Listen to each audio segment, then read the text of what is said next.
বিসমিল্লাহ সালাম। আমরা আজকে ১৯তম ক্লাস শুরু করতেছি চেহেল হাদিসের। তিনটা সিরিজ, মানে একটা সিরিজে তিনটা ক্লাস। সেটা হচ্ছে theoretical foundation of the axis of resistance, মুকাওয়ামার তাত্ত্বিক ভিত্তি। এখানে আমরা যে বিষয়গুলো গতকালকে কভার করছিলাম সেটার কন্টিনিউয়েশনে আমরা আজকের বাকি আলোচনা করব। গতদিনে আমরা যে টপিকগুলো কভার করছি সেটা হলো ইন্ডিভিজুয়াল ভার্সাস সোসাইটি আর্গুমেন্ট, এবং আমরা আর্গুমেন্টের টাইটেলটা পরে চেঞ্জ করতে বাধ্য হলাম। এবং আমাদের অ্যাপ্রোচটা ছিল যে হিউম্যান এক্সিস্টেন্সের জন্য হিউম্যান টেন্ডেন্সি, পারফেকশনের যে টেন্ডেন্সি, এগুলো অ্যাচিভ করার জন্য সোসাইটি কিভাবে হিউম্যান এক্সিস্টেন্সের অপরিহার্য অংশ হয়ে ওঠে, এই বিষয়টা আমরা গতকালকে ইন ডিটেল দেখাইছি। এবং মানবীয় গুণাবলীর বিকাশে যে অন্য মানুষকে দরকার, অর্থাৎ অন্য মানুষের সাথে ইন্টারাকশানটা দরকার, মানুষ হয়ে ওঠাটা অন্য মানুষের সাথে ইন্টারাকশনের মধ্য দিয়ে ঘটে, এই বিষয়টা আমরা দেখেছি। ব্যক্তি এবং সামাজিক জীবনের লিগ্যাল ফ্রেমওয়ার্কের গুরুত্ব, অর্থাৎ ইন্ডিভিজুয়াল হিউম্যান বিইংয়ের ইন্ডিভিজুয়াল হয়ে ওঠার জন্য সমাজের গুরুত্ব, অন্য মানুষের সাথে ইন্টারাকশনের গুরুত্ব, এটা হিউজ, এটাই মোস্ট পার্ট।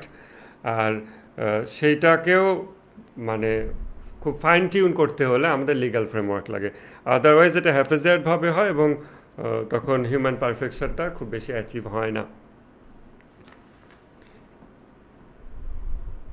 এরপরে আমরা আজকে যে টপিকে চলে আসবো সেটা হচ্ছে যে সিভিলাইজেশনের সাথে লিগ্যাল ফ্রেমওয়ার্কের কম্প্যাটিবিলিটি। একটা বিষয় গত ক্লাসে আলাদা করে একটু বলা হয় নাই, সেটা আমি আজকে একটু রিক্যাপ করতে চাই। দেখেন, কয়েকটা টপিক আমরা বলছি, যেমন চর্চায় গুণের বিকাশ ঘটে, এগুলো খুব থিওরি হিসেবে আপনাদেরকে গ্রহণ করতে হবে এবং এই থিওরিগুলো মাথায় রাখতে হবে। এগুলো এত কোর সব থিওরি, যে থিওরিকে if you people take it as principles, তখন আপনারা অনেক মানে চিন্তা জগতে অনেক কিছুকে সলভ করতে পারবেন। তো চর্চায় গুণের বিকাশ ঘটে, এটা আমাদের একটা থিওরি, এবং সেই চর্চাটা মানুষের সাথে হয়। বেশ প্রায় সকল গুণের বিকাশই মানুষের সাথে চর্চার মাধ্যমে হয়। সো ওই জায়গাতে আমাদের সমাজের গুরুত্ব এবং লিগ্যাল ফ্রেমওয়ার্কটা ওইটার কনসিস্টেন্সির জন্য আসে। শরীয়তের গুরুত্ব বা আইন, শরিয়া মানে আইন, আরবিতে শরিয়া বলে। এইখানে কমিটমেন্ট কোনো একটা কিছুর প্রতি, এইটার যে গুরুত্ব, এইটাই হলো এসেন্স অফ হিউম্যানিটি। যেটা আমরা সবসময় বলি চেহেল হাদিস ক্লাসে, যে মানবতার নির্যাস হলো প্রবৃত্তিতে বাঁধ দিতে পারা, সংকল্প বা উইল পাওয়ারই হলো এসেন্স অফ হিউম্যানিটি। যে ব্যক্তি তার প্রবৃত্তিকে যত বেশি তার নিজের কন্ট্রোলে রাখে, সে তত মানুষ হইতে পারে, তার ভিতরে হিউম্যান অ্যাট্রিবিউটস আছে বলে আমরা তখন বিবেচনা করতে পারি। এটা একটা ইম্পর্ট্যান্ট বিষয় যেটা গতকালকে ডিস্টিংক্টভাবে আলোচনা করা হয়নি। এখন বিভিন্ন লিগ্যাল ফ্রেমওয়ার্ক বা আমরা দিন বিষয়টা আলোচনা করছিলাম, যে দিন হলো একটা কমপ্লিট লিগ্যাল ফ্রেমওয়ার্ক, যেখানে economic system, social interaction, personal life, সব কিছুকে যা কিছু মানুষের যে কোনো কর্ম যা মানুষকে মানুষ হিসেবে গড়ে তোলে, মানুষের মানবীয় গুণাবলীকে বিভিন্ন আকৃতিতে এবং আকারে বিকশিত করে, এই সব কিছুই মিলে যে টোটাল সেট আপ, এইটা হলো দিন। প্রত্যেক মানুষেরই এই সেট আপটা আছে, যেরকমই হোক না কেন, সেটার নাম থাকুক বা না থাকুক, সে কোনো না কোনো রকমের ইন্টারাকশন করে, কোনো না কোনো ধরনের লাইফস্টাইলে সে অভ্যস্ত, সেটাকে নাম দেওয়া হোক বা না হোক। এখন ইসলাম যখন এই সমস্ত বিষয়ে এক একটা গাইডলাইন দেয়, বিধিনিষেধ আরোপ করে, এনকারেজমেন্ট দেয়, ইত্যাদি ইত্যাদি, তখন সেই টোটাল সিস্টেমটাকে ইসলাম বলে, দিন ইসলাম। এই দিনের নাম হয়ে যায় তখন ইসলাম।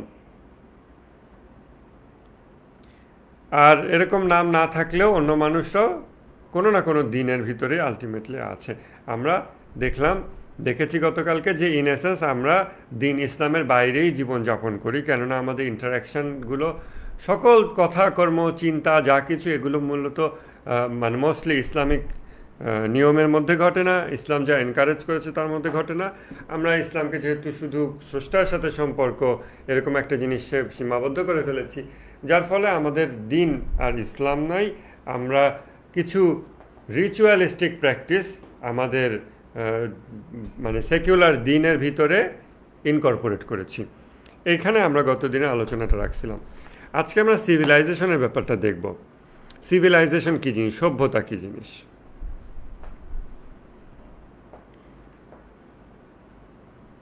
সিভিলাইজেশন, বিসমিল্লাহ।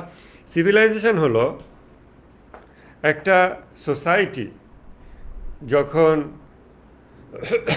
লং লাস্টিং হয়, বেশ দীর্ঘ একটা সময় এই সোসাইটি টিকে থাকে, তাদের এই দীর্ঘ সময় ধরে যে অস্তিত্ব, সাংস্কৃতিক যা কিছু, সকল কিছু এবং টেকনোলজি সব কিছু মিলায়, তখন আমরা বলতে পারি যে এটা একটা সিভিলাইজেশন। যখন সে লং লাস্টিং হচ্ছে, খুব কুইক চেঞ্জিং কিছু হলে সেটাকে আমরা সিভিলাইজেশন হিসেবে চিন্তা করতে পারি না, কারণ ওটা ভাঙা গড়ার মধ্যে দিয়ে যাচ্ছে। ইভেন ভাঙা গড়াটাও যদি একটা সুনির্দিষ্ট প্যাটার্নে হয়, যেটাকে একটা ধাঁচে ফেলা যায়, একটা স্টাইলের মধ্যে ফেলা যায়, তখন আমরা সিভিলাইজেশন বলি। যেমন আমরা সমাজ কাকে বলি, সমাজ কিন্তু সিভিলাইজেশন বা সভ্যতার থেকে ক্ষুদ্র ইউনিট, তাই না? তো সমাজ আমরা বাঙালি সমাজ বলতে পারি, বা বাংলাদেশে আমাদের একরকম সমাজ আছে, ইভেন কলকাতার সমাজ হয়তো একটু ডিফারেন্স আছে, আবার কোনো কোনো দিক থেকে মিল আছে। তো আমরা একটা জিনিসকে সমাজ কখন বলি, যখন এই যে বিভিন্ন ইন্ডিভিজুয়ালের যে পারস্পরিক চুক্তির ভিত্তিতে যে অবস্থাটা তৈরি হয়, যে আজকে আপনি আমরা মিলে ঠিক করলাম আমরা এভাবে চলবো আজকের জন্য, কালকে ওইটার জন্য আমরা কন্টিনিউ রাখতে পারি। এই যে আমরা চুক্তিবদ্ধ হলাম, আমরা সোসাইটি ফর্ম করতেছি, বাট এটা এখনই সোসাইটি হয়ে যায়নি। কালকেও চুক্তিটা যদি পালন করি তাতেই সোসাইটি হয়ে যাবে তা না। পরশু যদি আমরা চুক্তিকেও পালন না করি, মেনে না চলি, তাহলে সোসাইটি আর থাকলো না। ওটাকে খুব শর্ট এক্সিস্টেন্স, যেটার খুব স্বল্প মেয়াদি, সেটাকে আমরা কেউ সোসাইটি বলি না, সমাজ বলি না। তারপরে সবাই মব হয়ে গেছে আবার, তো সেটা আসলে সমাজ হয় না। সমাজ হতে হলে এটা একটু রিলেটিভলি একটা দীর্ঘস্থায়িত্ব লাগে। আর এরকম বিভিন্ন সমাজ আসে যায়, কিন্তু তাদের মধ্যে একটা হারমোনি থাকলে, পরিবর্তনের একটা ছন্দ থাকলে, তখন তারা একটা লার্জার স্কেলে, লার্জার টাইম ফ্রেমে সিভিলাইজেশন হয়। আমরা যেমন ব্যাবিলনের সভ্যতা, তারপর মিশরের সভ্যতা, এরকম বিভিন্ন আমরা সভ্যতার কথা বলি, আরও অনেক নাম আছে, এগুলো আপনারা অনেকে হয়তো আরও ভালো জানেন। এরকম বিভিন্ন সভ্যতার কথা যে আমরা বলি, চৈনিক সভ্যতা, হ্যাঁ, মানে চীনের যে সভ্যতা ছিল, তাদের আর্ট, তাদের কালচার, তাদের এই সব কিছু মিলে শত শত বছর ধরে একটা সিভিলাইজেশন। সিভিলাইজেশনের দিকে আমরা কেন তাকাচ্ছি? সিভিলাইজেশনের সাথে লিগ্যাল ফ্রেমওয়ার্কের কম্প্যাটিবিলিটি, অর্থাৎ সমাজের যেই ছোট ছোট চেঞ্জ হতে থাকে, যেহেতু ইন্ডিভিজুয়াল পরিবর্তনশীল, প্রত্যেক মানুষ পরিবর্তনশীল, অতএব অনেকগুলো মানুষের সমষ্টি যেটা হয় সমাজ, সেটাও পরিবর্তনশীল হবে। খুব ছোট ছোট পরিবর্তন হোক, আবার বড় পরিবর্তন হোক। যারা ইনকিলাবি বা বিপ্লবী মানুষ, তাদের মধ্যে অনেক বড় বড় পরিবর্তন প্রতিদিনে ঘটতে পারে। আবার যারা ইনকিলাবি না, তাদের মধ্যে আবার অনেক বড় পরিবর্তন প্রতিদিন না ঘটতে পারে, এবং তারা ছোট ছোট পরিবর্তন নিয়ে দীর্ঘদিনে এগিয়ে যায়। তখন ওই সমাজে পরিবর্তনগুলো আবার ছোট ছোট পরিবর্তন হয়। আবার এই ছোট ছোট পরিবর্তন নিয়ে একটা সমাজ পরিবর্তন হচ্ছে, কিন্তু একটা হারমোনি আছে, অনেকগুলো জিনিস তারা কন্টিনিউ করতেছে শত শত বছর ধরে। কিছু কালচার, কিছু জিনিস নতুন আসে যায়, বাট কিছু কিছু জিনিস শত শত বছর ধরে আছে। আমরা বলি অমুক সভ্যতা, তমুক সভ্যতা, হ্যাঁ। কিন্তু এক সভ্যতা থেকে আমরা এক সভ্যতাকে আলাদা করি কিভাবে? যখন এই সভ্যতার কিছু উপাদান ওই সভ্যতার সাথে একদম মেলে না, পুরোপুরি আলাদা, তখন আমরা বলতেছি যে হ্যাঁ, মেজর কিছু উপাদান এটাতে একরকম, ওটাতে আর একরকম, সো তারা আলাদা আলাদা সভ্যতা। একটার মধ্যে একটা হুট করে ঢুকাই দিলে তখন সেটা ভেঙে যাচ্ছে। এই হলো সিভিলাইজেশন। এখন সিভিলাইজেশনের চেঞ্জগুলোর সাথে লিগ্যাল ফ্রেমওয়ার্কের কম্প্যাটিবিলিটি আলাপটা ইসলামের পার্সপেক্টিভ থেকে এই জন্য আসে যে আমরা এমনকি বাংলাদেশেও দেখি মাতৃতান্ত্রিক সমাজ। মাতৃতান্ত্রিক সমাজে মানবীয় গুণাবলীর বিকাশের জন্য নারী, পুরুষ, সন্তান, স্বামী, স্ত্রীর পারস্পরিক ইন্টারাকশন কেমন হলে তাদের মানবীয় গুণাবলী কোন কোন রকমের বিকাশ ঘটবে। একজন নারী, সে যখন প্রধান উপার্জনকারী ব্যক্তি হয়, সে যখন উপার্জনের জন্য দুনিয়ার সাথে যুদ্ধ করে, তখন তার নারীত্বের যে আকার আকৃতি ধারণ করে, আর একজন নারী যে তা করে না, তার নারীত্বের আকার আকৃতি আরেক রকম হয়। এবং সে যেহেতু সমাজের একজন ওয়ান অফ দ্য এলিমেন্টস, সে যখন পুরুষের সাথে ইন্টারাক্ট করে, তখন তার অবস্থা সাপেক্ষে পুরুষের অবস্থাও পরিবর্তন হয়। কারণ সে কঠোর দৃঢ় এক নারীর সাথে ইন্টারাক্ট করছে, অথবা সে নম্র সফট কারোর সাথে ইন্টারাক্ট করছে। অতএব ইন্টারাকশনের ধরনের কারণে বা যার সাথে ইন্টারাক্ট করতেছি তার পরিবর্তন হওয়ার কারণে আমার ভিতরে গুণটাও ভিন্ন হয়ে যায়। এইভাবে একজন পুরুষ সে যদি বাইরেও যুদ্ধ করে এবং ঘরে এসে দেখে তার নারীও হচ্ছে অনেক শক্ত কঠোর, কারণ সে বাইরে যুদ্ধ করে আসছে বা করে, তখন সে ওই নারীর সাথে যেভাবে ডিল করবে সেটা তার ভিতরে মানবীয় গুণাবলী যে গুণ যে আকার আকৃতিতে বিকশিত করবে, সেটা আরেকজনের হবে না যে আবার এসে ঘরে একজন নারীকে নম্র সোবার সফট এরকম পাচ্ছে। এটা জাস্ট ভিন্ন। আমি বলতেছি না এটাই হতে হবে ওটাই হতে হবে। আপনারা ইন্টেলেকচুয়ালি জাস্ট বোঝার চেষ্টা করেন যে ভিন্নতাগুলো। এখন যখন নবী রাসূলগণ আসেন, আমরা ইসলামিক লিগ্যাল ফ্রেমওয়ার্কের পার্সপেক্টিভে আলাপে আজকে ঢুকতেছি। নবী রাসূলগণ যখন আসেন তাদের উদ্দেশ্য কি থাকে? উদ্দেশ্য থাকে মানুষের গুণাবলীকে বিকশিত করা এমনভাবে যে সে যেন আল্লাহকে খুঁজে পায়, সে যেন আল্লাহমুখী যাত্রা করতে পারে।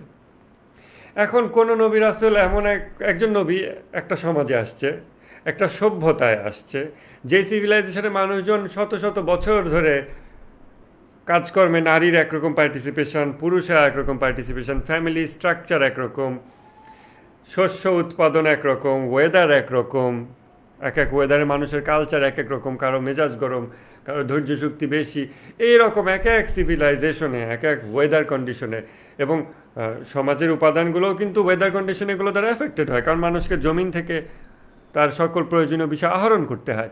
এগুলো আহরণ করতে গিয়ে এক ওয়েদারের কারণে মানুষের অবস্থা এক রকম হয়, যার ফলে সিভিলাইজেশনাল এলিমেন্টের ভিন্নতা আমরা দেখতে পাই, বিভিন্নতা দেখতে পাই। আর নবীদেরকে একটা বিষয়ের জন্য এরকম ভিন্ন ভিন্ন জায়গায় পাঠানো হয়েছে। সো কোথাও নদীমাতৃক অঞ্চল, সেখানে ফসলের সাইকেল একরকম, সেখানে হয়তো বছরে 4 মাস নারীকে ফসলের জন্য কাজ করতে হয়, আবার পুরুষকে আরেকভাবে করতে হয়। সেখানে মানুষের ঘুমের সাইকেল আর এক রকম, সেখানে খাওয়া দাওয়া, আরাম আয়েশ, ধৈর্য শক্তি, যুদ্ধ করতে লেগে থাকতে পারবে কিনা, ভাত খেয়ে আমাদের বাঙালিদের আমাদের এখানে যে আরাম আয়েশটা যেরকম, যার ফলে আমরা যুগ যুগ ধরে যুদ্ধে লেগে থাকার সক্ষমতা আমাদের কম, আবার রুক্ষ ওয়েদারের মানুষদের এগুলো বেশি। এগুলো আপনারা অ্যানথ্রোপোলজিক্যাল পড়াশোনার মধ্যে পাবেন। কিন্তু এই নবীকেও যা করতে হচ্ছে ওই নবীকেও তাই করতে হচ্ছে। Different weather, different society, different civilisational elements, food, clothing, interaction, transaction, everything. কিন্তু একই উদ্দেশ্যের জন্য মানবীয় গুণাবলীকে গড়ে তুলতে হবে এই নবীকেও ওই নবীকেও। তাহলে এটা কিভাবে সঠিক হতে পারে? Intellectual question. এটা কিভাবে সঠিক হতে পারে যে একই আইন ওই সিভিলাইজেশনের উপর প্রযোজ্য হবে এবং এই সিভিলাইজেশনের উপরও প্রযোজ্য হবে সকল বিষয়ে? কেননা দিন ইসলাম সকল আসপেক্টকে টাচ করে। তাহলে এটাই বরং সঙ্গত যে এক সিভিলাইজেশনের সাথে খাপ খাওয়ানো আইন এক নবী দিবেন। তবে তারা কনস্ট্যান্ট খেয়াল রাখবেন যে এই আইন দিয়ে তার গুণাবলীর বিকাশ হচ্ছে কীরকম। সবাইকে একরকম আইন দিলে তো সবাই তো মানে ভিন্ন ভিন্ন অবস্থায় আছে, ভিন্ন ওয়েদার, ভিন্ন এভরিথিং। এই জন্য সিভিলাইজেশন যখন ভিন্ন হয় কিন্তু উদ্দেশ্য যখন এক হয়, তখন একই উদ্দেশ্যের পৌঁছানোর জন্য এক সিভিলাইজেশন থেকে একরকম সিঁড়ি তৈরি করতে হয় ধাপে ধাপে, এবং আরেক সিভিলাইজেশন থেকে ওই একই উদ্দেশ্যে আসতে হলে ভিন্ন রকম সিঁড়ি তৈরি করতে হয় ধাপে ধাপে, কিন্তু উদ্দেশ্যটা এক থাকে। এই বিষয়টা খুব অনেকটা অ্যাবস্ট্রাক্ট একটা থিওরিটিক্যাল বিষয়, বাট আপনাদের সেটা বুঝতে পারার কথা। এই জন্যই বিভিন্ন নবীর শরীয়ত বিভিন্ন ছিল বা বিভিন্ন হওয়াটাই স্বাভাবিক। একই উদ্দেশ্য হাসিলের জন্য বিভিন্ন কর্ম করা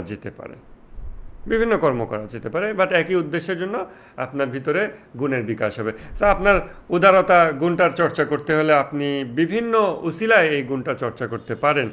যদি একজন নবী দেখেন যে এই অঞ্চলের মানুষের উদারতা চর্চার সহজ উপায় হলো তাদের ফসল এভাবে হয়, তাদের এটা এরকম হয়, ঠিক আছে তোমরা নবান্ন উৎসব করো, তোমাদের জন্য এটা বাধ্যতামূলক করে দিলাম, যখনই নতুন ফসল ঘরে উঠবে তোমরা এটা করো।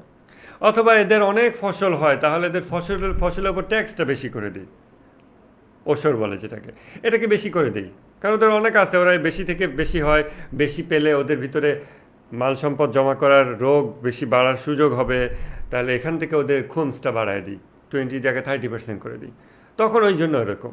কিন্তু যেই ভূখণ্ডের মানুষ তাদের খুব কষ্ট করে ফসলই হয় না, খুব অল্প হয়, রুক্ষ ওয়েদার, সেখানে আবার খুমসটা তাহলে একটু কমায় দিই, কারণ ওর মধ্যে থেকে পার্সেন্টেজটা কমায় দিই।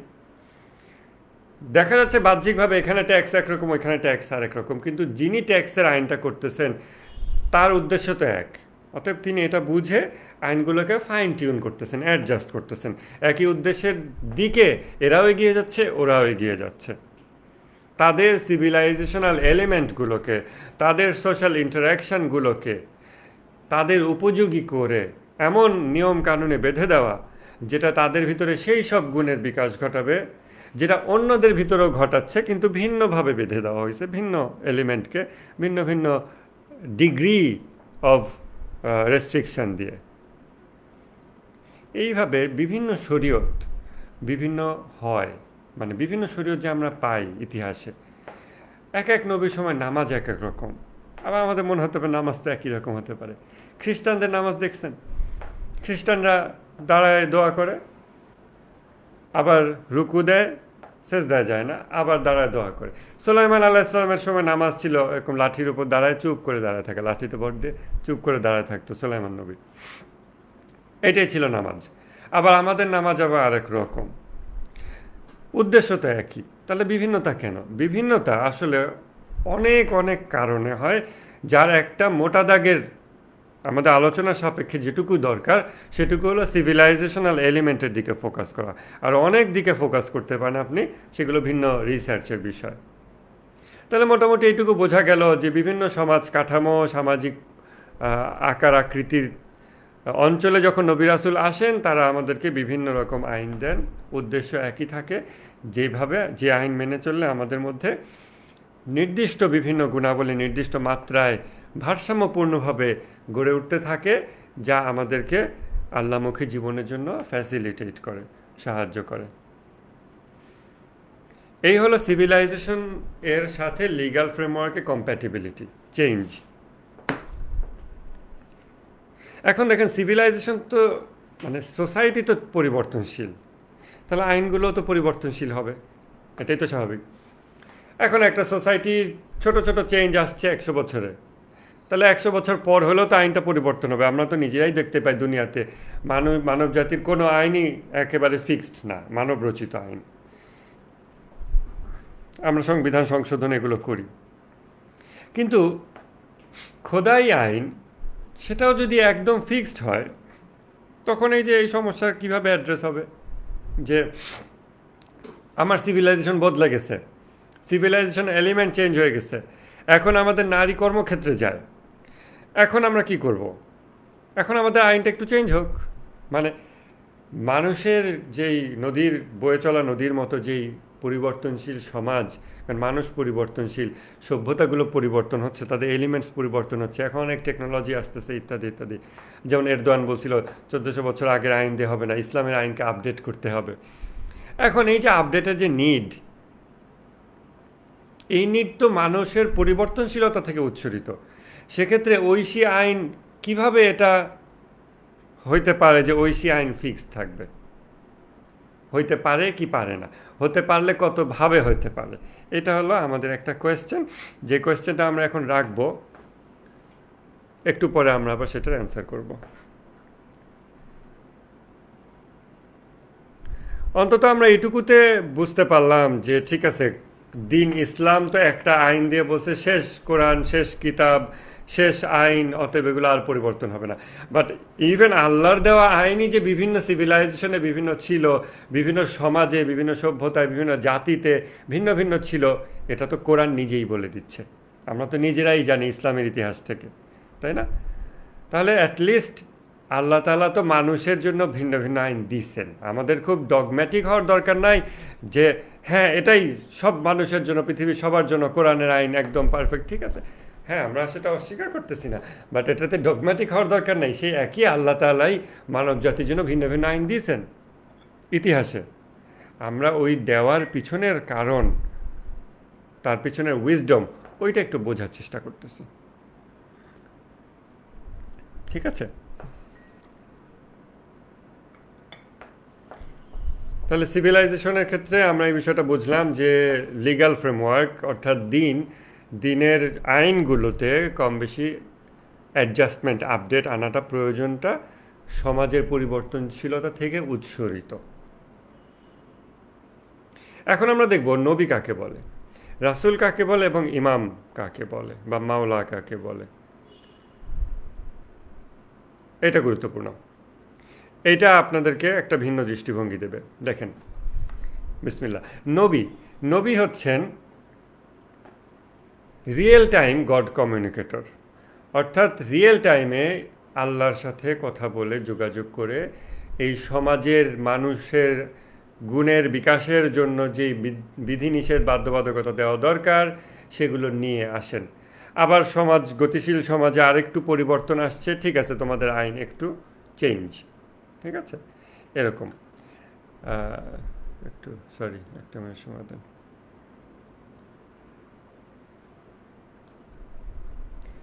এভাবে চেঞ্জ নিয়ে আসতেছেন তিনি। আবার সমাজে লোকজন অনেক প্রশ্ন, অনেক চাহিদা, এগুলো তাদের ইন্টেলেকচুয়াল প্রোগ্রেস হতে হতে তারা নতুন নতুন বিষয় ভাবতেছে, সোসাইটিতে ইভেন নতুন জিনিস আসতেছে, সিভিলাইজেশন এলিমেন্ট ক্রিয়েট হচ্ছে। তখন তারা ভাবতেছে আমরা এখন নতুন কিছু কর্ম করতেছি, সমাজে নতুন ধরনের ইন্টারাকশান হচ্ছে। তো যেমন ফেসবুকে হাত দেওয়া যাবে কিনা, সো আমাদের নতুন টাইপের ইন্টারাকশান হচ্ছে যেটা আগে কখনো ছিলই না। সো এই বিষয়ে আইনটা কি হতে পারে? তখন আবার আল্লাহর কাছ থেকে সেই আইনটা নিয়ে নবী সেই মানুষজনকে দিচ্ছে। তাহলে এই যে গায়েবের সাথে যার সংযোগ, এই আইনগুলো যিনি রিয়েল টাইমে নিয়ে আসেন, প্রয়োজনে ফাইন টিউন করেন, আপডেট করতে থাকেন, তিনি হলেন নবী। এরকম অসংখ্য নবী আসছে, হাজার হাজার লক্ষ লক্ষ নবী আসছেন এবং তারা রিয়েল টাইমে মানব জাতিকে গাইড করছেন।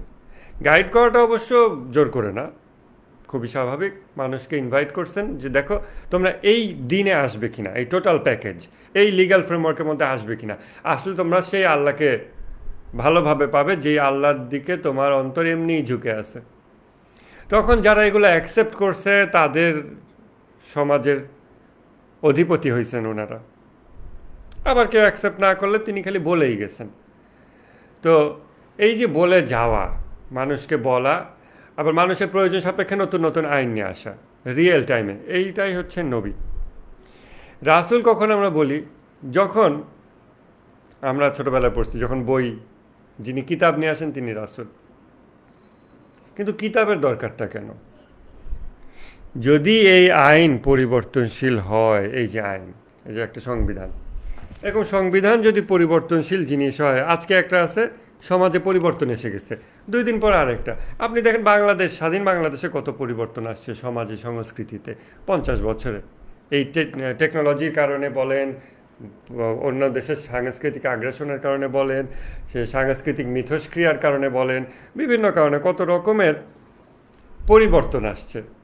তাই আমাদের আইনেও পরিবর্তন আসবে, এটাই স্বাভাবিক। আর যদি এত পরিবর্তন আসে তাহলে এটাকে বই আকারে লিখে দেওয়ার কী দরকার, যেটা আবার কালকেই চেঞ্জ হবে। ইভেন যখন আমার একজন জীবিত ব্যক্তি আছে, একজন নবী, বই আকারে লিখতে হবে কিসের জন্য? সে তো আছেই, সেই তো বলবে। আল্লাহ তাআলা সেটাকে বইয়ের মধ্যে, বইয়ের আকৃতি কেন দেন? সেট অফ রুলস বা একটা লিগ্যাল ফ্রেমওয়ার্ক। কারণ পৃথিবীর বিভিন্ন জায়গায় অসংখ্য নবী, মানে যেটা এত বছর, মানে 1400 বছর আগের, তার আগে থেকে, রাসূল সাল্লাল্লাহু আলাইহি ওয়াসাল্লাম আগে থেকে যেগুলো ছিল, যে অনেক জায়গায় অনেক নবী ছড়িয়ে ছিটিয়ে আছেন, দায়িত্ব পালন করে যাচ্ছেন, রিয়েল টাইমে মানুষকে আপডেট করতেছেন যে এই আইনটা এরকম, এই আইনটা এরকম, এই আইনে মডিফিকেশন আসছে, এখন আগের আইন বাদ নতুন। তারা কন্টিনিউয়াস দায়িত্ব পালন করে যাচ্ছেন। কেউ তাদের ইনভিটেশন শুনতেছে, কেউ শুনতেছে না, যারা শুনতেছে তাদেরকে নিয়ে তিনি এগিয়ে যাচ্ছেন, এইভাবে। তো এরভাবে তো আছেই, কিন্তু লিখতে হবে কেন? বই আকারে ওটার রূপ দেওয়ার দরকার হয় কেন? তখনই দরকার হইতে পারে কিতাবে রূপ দেওয়ার, যখন এই জিনিসটা রিলেটিভলি স্থায়ী হবে। অর্থাৎ একটা সমাজ ভাঙা গড়ার মধ্য দিয়ে যেতে যেতে যখন রিলেটিভলি স্টেবল হয়, যার সিভিলাইজেশনাল এলিমেন্টগুলো, যেটার ধারাগতি এমন হয় যে এটা 2 দিন পরেই বদলে যাবে না, 5 দিন পরেই বদলে যাবে না দেখে নতুন আইন লাগবে, বরং ঐশী বিধানগুলো, যেই সিভিলাইজেশনাল এলিমেন্ট অর্থাৎ মানুষের যত বিষয় বস্তুগত অবস্তুগত কার্যক্রম ইন্টারাকশান, এগুলোর সাপেক্ষে যে আইনগুলো তৈরি হয়, ওই বিষয়গুলোর পরিবর্তনশীলতার যে ধারাগতি, সেটাতে যখন একটা রিলেটিভ স্টেবিলিটি আসে, এমন স্টেবিলিটি যে প্রজেকশনে বোঝা যায় যে এটা আরও 100 200 300 বছর চলবে, চলার মতো। কিন্তু এই নবীর হায়াত হলো 20 বছর, 50 বছর, 60 বছর, 100 বছর, অথচ আইনটা থাকবে। নবীর হায়াত শেষ, কিন্তু আইনটা থেকে যাবে। তখন এই আইন আর নতুন আপডেট লাগতেছে না, বা যদি লাগে তাইলে আর ওটাকে লিপিবদ্ধ করা লাগবে না, কিন্তু যদি না লাগে তাইলে আমার এটা লিপিবদ্ধ করে রেখে যাই, কাজ হয়ে যাবে। তখন এই জিনিসটা কিতাব হয়, তখন তিনি রাসূল হন, যেটা একটা সুলিখিত বই যার ভিতরে আইনগুলো লিখে দেওয়া হলো, এখন এই আইন সবাই মেনে চলো। তখন এই নবীর যখন জীবনের দৈর্ঘ্য শেষ হয়ে যায়, তখনও আইন কন্টিনিউ হতে থাকে, কারণ সেটা তখন একটা কনস্টিটিউশনের মধ্যে লিগ্যাল ফ্রেমওয়ার্কটা লিপিবদ্ধ করাইছে, লেখা হয়ে গেছে, এরকম একটা ব্যাপার। মোটামুটিভাবে এইটুক বোঝা গেল যে রাসূল আর নবী। আবার আমরা এই দৃষ্টিকোণ থেকে দেখলে আমরা এটাও বুঝতে পারি বা এভাবে চিন্তা করতে পারি যে ইতিহাসে তাহলে রিলেটিভলি লং লাস্টিং সিভিলাইজেশন কতগুলো ছিল, যতগুলো কিতাব আসছিল, সহিফা আসছিল, ছোট বই বড় বই লিপিবদ্ধ করা হয়েছে, 104টা 100টা যেটাই হোক, অতগুলো হয়তো সিভিলাইজেশন লং লাস্টিং ছিল। বাকিরা হয়তো খারাপ বলবো না, বাকি সিভিলাইজেশনগুলো মেবি আরও মোর creative, more prawn to change, আরও দ্রুত পরিবর্তনশীল, যার ফলে তাদের রিয়েল টাইম নবী লাগছে। তারা অনেক ক্রিয়েটিভ সোসাইটি ছিল, সিভিলাইজেশন ছিল, রিয়েল টাইম নবী লাগছে, তো তিনি বারবার আপডেট করতে করতে তার মৃত্যু হয়েছে, আরেকজন নবী সাথে সাথে এসে দায়িত্ব নিয়েছে এবং ওটাকে এগিয়ে নিয়ে গেছে। এরকম এইভাবে লক্ষ লক্ষ নবী। আবার যেখানে সিভিলাইজেশনটা একটু দীর্ঘমেয়াদী, সেখানে একজন নবীর হায়াত ততদিন তিনি আপডেট করে একটা লিখে দিয়ে গেছেন যে এটা আগামী 200-400 বছর চলবে, সমস্যা নেই। আবার যখন পরিবর্তনের দরকার হবে আরেকজন নবী আসবে, সেটা পরিবর্তন করে দিয়ে যাবে। এই যে পরিবর্তনের প্রয়োজনে যে আরেকজন নবী আসার ব্যাপারটা, এটা তো আমরা ইনজিল শরীফে দেখতে পাই, বাইবেলে আমরা দেখতে পাই যে আরেকজন নবীর কথা ফোরকাস্ট, যে আরেকজন আসবে। তার মানে এই বিধান অনুযায়ী তোমরা কিছুদিন চলো, relatively stable, good for you, but আরেকজন আসবে। তোমাদের শুধু প্রয়োজনে তা না, তোমাদের সাথে হয়তো বিশ্ব মানবতাকে সংযুক্ত করে একটা বিগার একটা ক্রিয়েটিভ সিভিলাইজেশনের দিকে এগিয়ে নিয়ে যাওয়ার জন্য মেবি আরেকজন আসবে। তো শুধু তোমাদের জন্য তা না, সবার জন্য হইতে পারে। এটা হলো ভিন্ন যে পার্সপেক্টিভ আমরা যেটা দিতে চাচ্ছি। এবারে ইমাম বিষয়টার দিকে আমরা তাকাই। সমাজের মিনিমাম স্ট্রাকচার হচ্ছে নেতা এবং members, leader, team lead, captain, আর বাকিরা হলো মেম্বার। কোনো লিডার না থাকলে সোসাইটি হয় না। এখন যখন একটা লিগ্যাল ফ্রেমওয়ার্কের দিকে দাওয়াত দিচ্ছেন নবী, বিভিন্ন জায়গায় বিভিন্ন নবী দাওয়াত দিচ্ছেন, তখন এই লিগ্যাল ফ্রেমওয়ার্কটা বাস্তবায়ন করতে গেলে ধরেন 100 লোক, 500 লোক, 1000 লোক, 10,000 লোক, যেই সকল লোক মিলে মিনিমাম একটা সোসাইটি ফর্ম হয়, যে তারা ওই লিগ্যাল ফ্রেমওয়ার্কটা মোটামুটি বিভিন্ন আসপেক্ট বাস্তবায়ন করতে পারে, তখনই এটা বাস্তবায়ন করতে গেলে তাদের লিডার দরকার হয়। কারণ আইনের প্রয়োগের জন্য লিডার লাগে সোসাইটিতে। ওই যে সোসাইটির স্ট্রাকচার নিয়ে তো আমরা আগেই বলে আসছি, আমরা সবাই মিলে চুক্তি করলাম, ঠিক আছে, আমরা যদি কেউ চুক্তি ভঙ্গ করি তাহলে আমাদেরকে আবার বিষয়টা ধরায় দেবে কে, বিচার করবে কে? এই যে বিচারক, এই যে আমাদের লিডার। বা আমাদের যদি ডিসপিউট হয় তাহলে সমাধান করব কিভাবে? এই যে লিডার, উনাকে বানাইলাম, একে বানাইলাম। সো লিডার হলো সোসাইটির ইন্টিগ্রাল পার্টস, লিডার ছাড়া সোসাইটি হইতে পারে না। এখন যখন নবী এসে বলতেছেন এই যে আল্লাহকে পেতে হলে তোমরা আল্লাহর দিকে আসো, এই দিন মেনে চলো, এরকম বলতেছেন একজন, দুজন, পাঁচজন, 10 জন, 1,000, 10,000, 20,000, 1-2 লাখ কোটি লোক অ্যাকসেপ্ট করে নিছে। যখনই অ্যাকসেপ্ট করতেছে তখন ওই লিগ্যাল ফ্রেমওয়ার্কটা বা ওই সংবিধানটা বা ওই দিন বা ওই set of rules and regulation বাস্তবায়নের প্রয়োজন হয়ে যাচ্ছে। সমাজে ওটা বাস্তবায়ন করতে হলে ব্যক্তি জীবন শুধু না, ব্যক্তি জীবনের জন্য আপনার লিডার লাগে না। আপনি ঘরের মধ্যে নামাজ পড়বেন, খ্রিস্টানদের মতো রুকু দেবেন, সোলাইমান নবীর মতো দাঁড়ায় নামাজ পড়বেন, না মুসলমানদের মতো নামাজ পড়বেন, দ্যাটস ইয়োর পার্সোনাল স্টাফ। কিন্তু আপনার মানবীয় গুণাবলীর বিকাশ তো 99%ই হয় হলো অন্য মানুষের সাথে ইন্টারাকশনের মাধ্যমে। যেই গুণাবলী বিকশিত হলে আপনি আল্লাহকে পাবেন। আর সেই মানুষের সাথে ইন্টারাকশনের জায়গায় তো আপনার সামাজিক নেতৃত্ব লাগবে, লিডারশিপ লাগবে। তো যখন এই লিগ্যাল ফ্রেমওয়ার্ক দিন ইসলাম, সকল নবী দিন ইসলাম প্রচার করছেন, কিন্তু শরীয়তের নিয়মগুলো ভিন্ন ভিন্ন ছিল। এই দিন ইসলাম যখন গ্রহণ করে নিল বেশ অনেকজন মানুষ, তখন এটা তাদের বাস্তবায়ন করা দরকার হইল।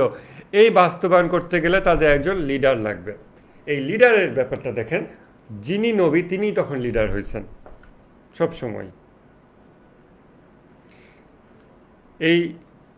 এই জায়গায় আমরা নবী এবং যখন তিনি বাস্তবায়নকারী হন ভিন্ন শব্দ বলতে পারি।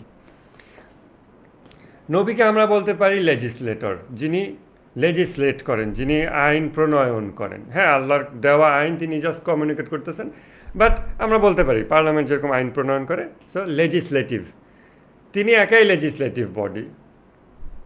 আবার তিনি এক্সিকিউটিভ বডি, তিনি বাস্তবায়ন করেন। এখন যখন আমরা ধর্মের কনটেক্সটে এই কথাগুলো বলি, যখন আমরা ধর্মের কনটেক্সটে বলি আমাদের আবেগে ভালো লাগে, আমাদের এটাকে আমরা স্ক্রুটিনাইজ করি না, ক্রিটিক্যালি দেখি না। কিন্তু একজন সেকুলার বা একজন নন রিলিজিয়াস পারসন সে বলবে যে দিস ইজ ডেঞ্জারাস। যে লোক তোমাদেরকে আইন বানায় দিচ্ছে, সেই আইন বাস্তবায়ন করতেছে, সেই আইন পরিবর্তন করতেছে, সে তো স্বৈরাচার হয়ে উঠবে। এক ব্যক্তির হাতে এত ক্ষমতা কেন পুঞ্জীভূত হবে? যেই জন্য আমরা আলাপ করি হচ্ছে balance of power. Balance of power, balance of power বিষয়টা কেন আসে? আপনি দেখেন ইসলামের যে সুন্নাত বা রীতি, সেটাতে এই ব্যালেন্স অফ পাওয়ার ব্যাপারটা নাই। একজন মানুষ আইন প্রণেতা, এমনকি একটা সমাজে 10 লাখ লোক আছে, তাদের মধ্যে থেকে 20 জন জনপ্রতিনিধি করো। ইভেন মদিনায় 12টা গোত্র, তারা মিলে রাসূলুল্লাহ ইসলামকে বসালেন, রাসূলুল্লাহ ইসলাম একাই আইন প্রণয়ন করতেছেন।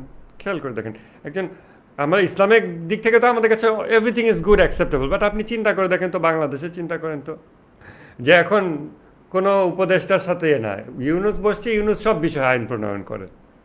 Would you like that? না, আমাদের এটা ভালো লাগে না। একজন ব্যক্তি সমাজের সকল আইন প্রণয়ন করতেছে, সে একজন ব্যক্তি তা প্রয়োগকারী। এক ব্যক্তির হাতেই সকল ক্ষমতা পুঞ্জীভূত, তাকে কোয়েশ্চেন করবে কে? তাকে যে কোয়েশ্চেন করবে তাকে দণ্ড দেওয়া হবে। তাহলে এটাকে তো স্বৈরতন্ত্র বা একনায়কতন্ত্র হিসেবে মানুষ দেখবে বা দেখে বর্তমান দুনিয়াতে। যখন কিছু হলে আমাদের 15 বছরে কিছু হলে মাননীয় প্রধানমন্ত্রীর কাছে আমরা বিচার চাই, মানে এভাবে যখন মানুষ বলতো তখন এটা আসলে বোঝা যেত যে একটা সমাজ এর ব্যালেন্স অফ পাওয়ার এমনভাবে নষ্ট হয়েছে যে বিচারের ক্ষমতা পর্যন্ত এই এক মহিলার হাতে পুঞ্জীভূত হয়েছে, যার ফলে মানুষ তার কাছে বিচার চায়, বিচারকের কাছে না। এবং তার বিরুদ্ধে মানুষ বিচারকের কাছে যেতেও পারে না, কারণ জানে যে তার বিরুদ্ধে গেলে লাভ হবে না, কারণ সেই রায় দেয়, সেই মানুষকে অ্যারেস্ট করায়, সেই আইন তৈরি করে, সেই বাস্তবায়ন করে, সেই সর্বেসর্বা, সে একনায়কতন্ত্র, সে ফ্যাসিস্ট, সে অটোক্র্যাট।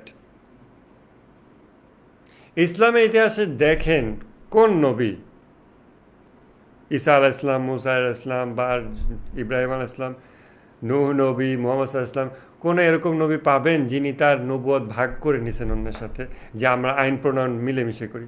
আচ্ছা, না, আমরা বলবো সেটা সম্ভব না, আইন তো আল্লাহর পক্ষ থেকে, এটা best of the best legal framework, এখানে কোন, ঠিক আছে, বাস্তবায়নের জায়গায় আমরা কয়েকজন হই, আমি বিচারক হব না, অমুক বিচারক হোক, আমি শুধু এটা করব না। তিনি যুদ্ধ ঘোষণা করেন, তিনি হুদায়বিয়ার সন্ধি করেন, তিনি শান্তি চুক্তি করেন, তিনি মৃত্যুদণ্ড দেন, তিনি সব করেন। তখন এক ব্যক্তির হাতে সকল ক্ষমতা পুঞ্জীভূত হয়েছে। তিনি যদি কাউকে কোনো দায়িত্ব দেন সেটা তার ইচ্ছা, তিনি এটাতে বাধ্য না।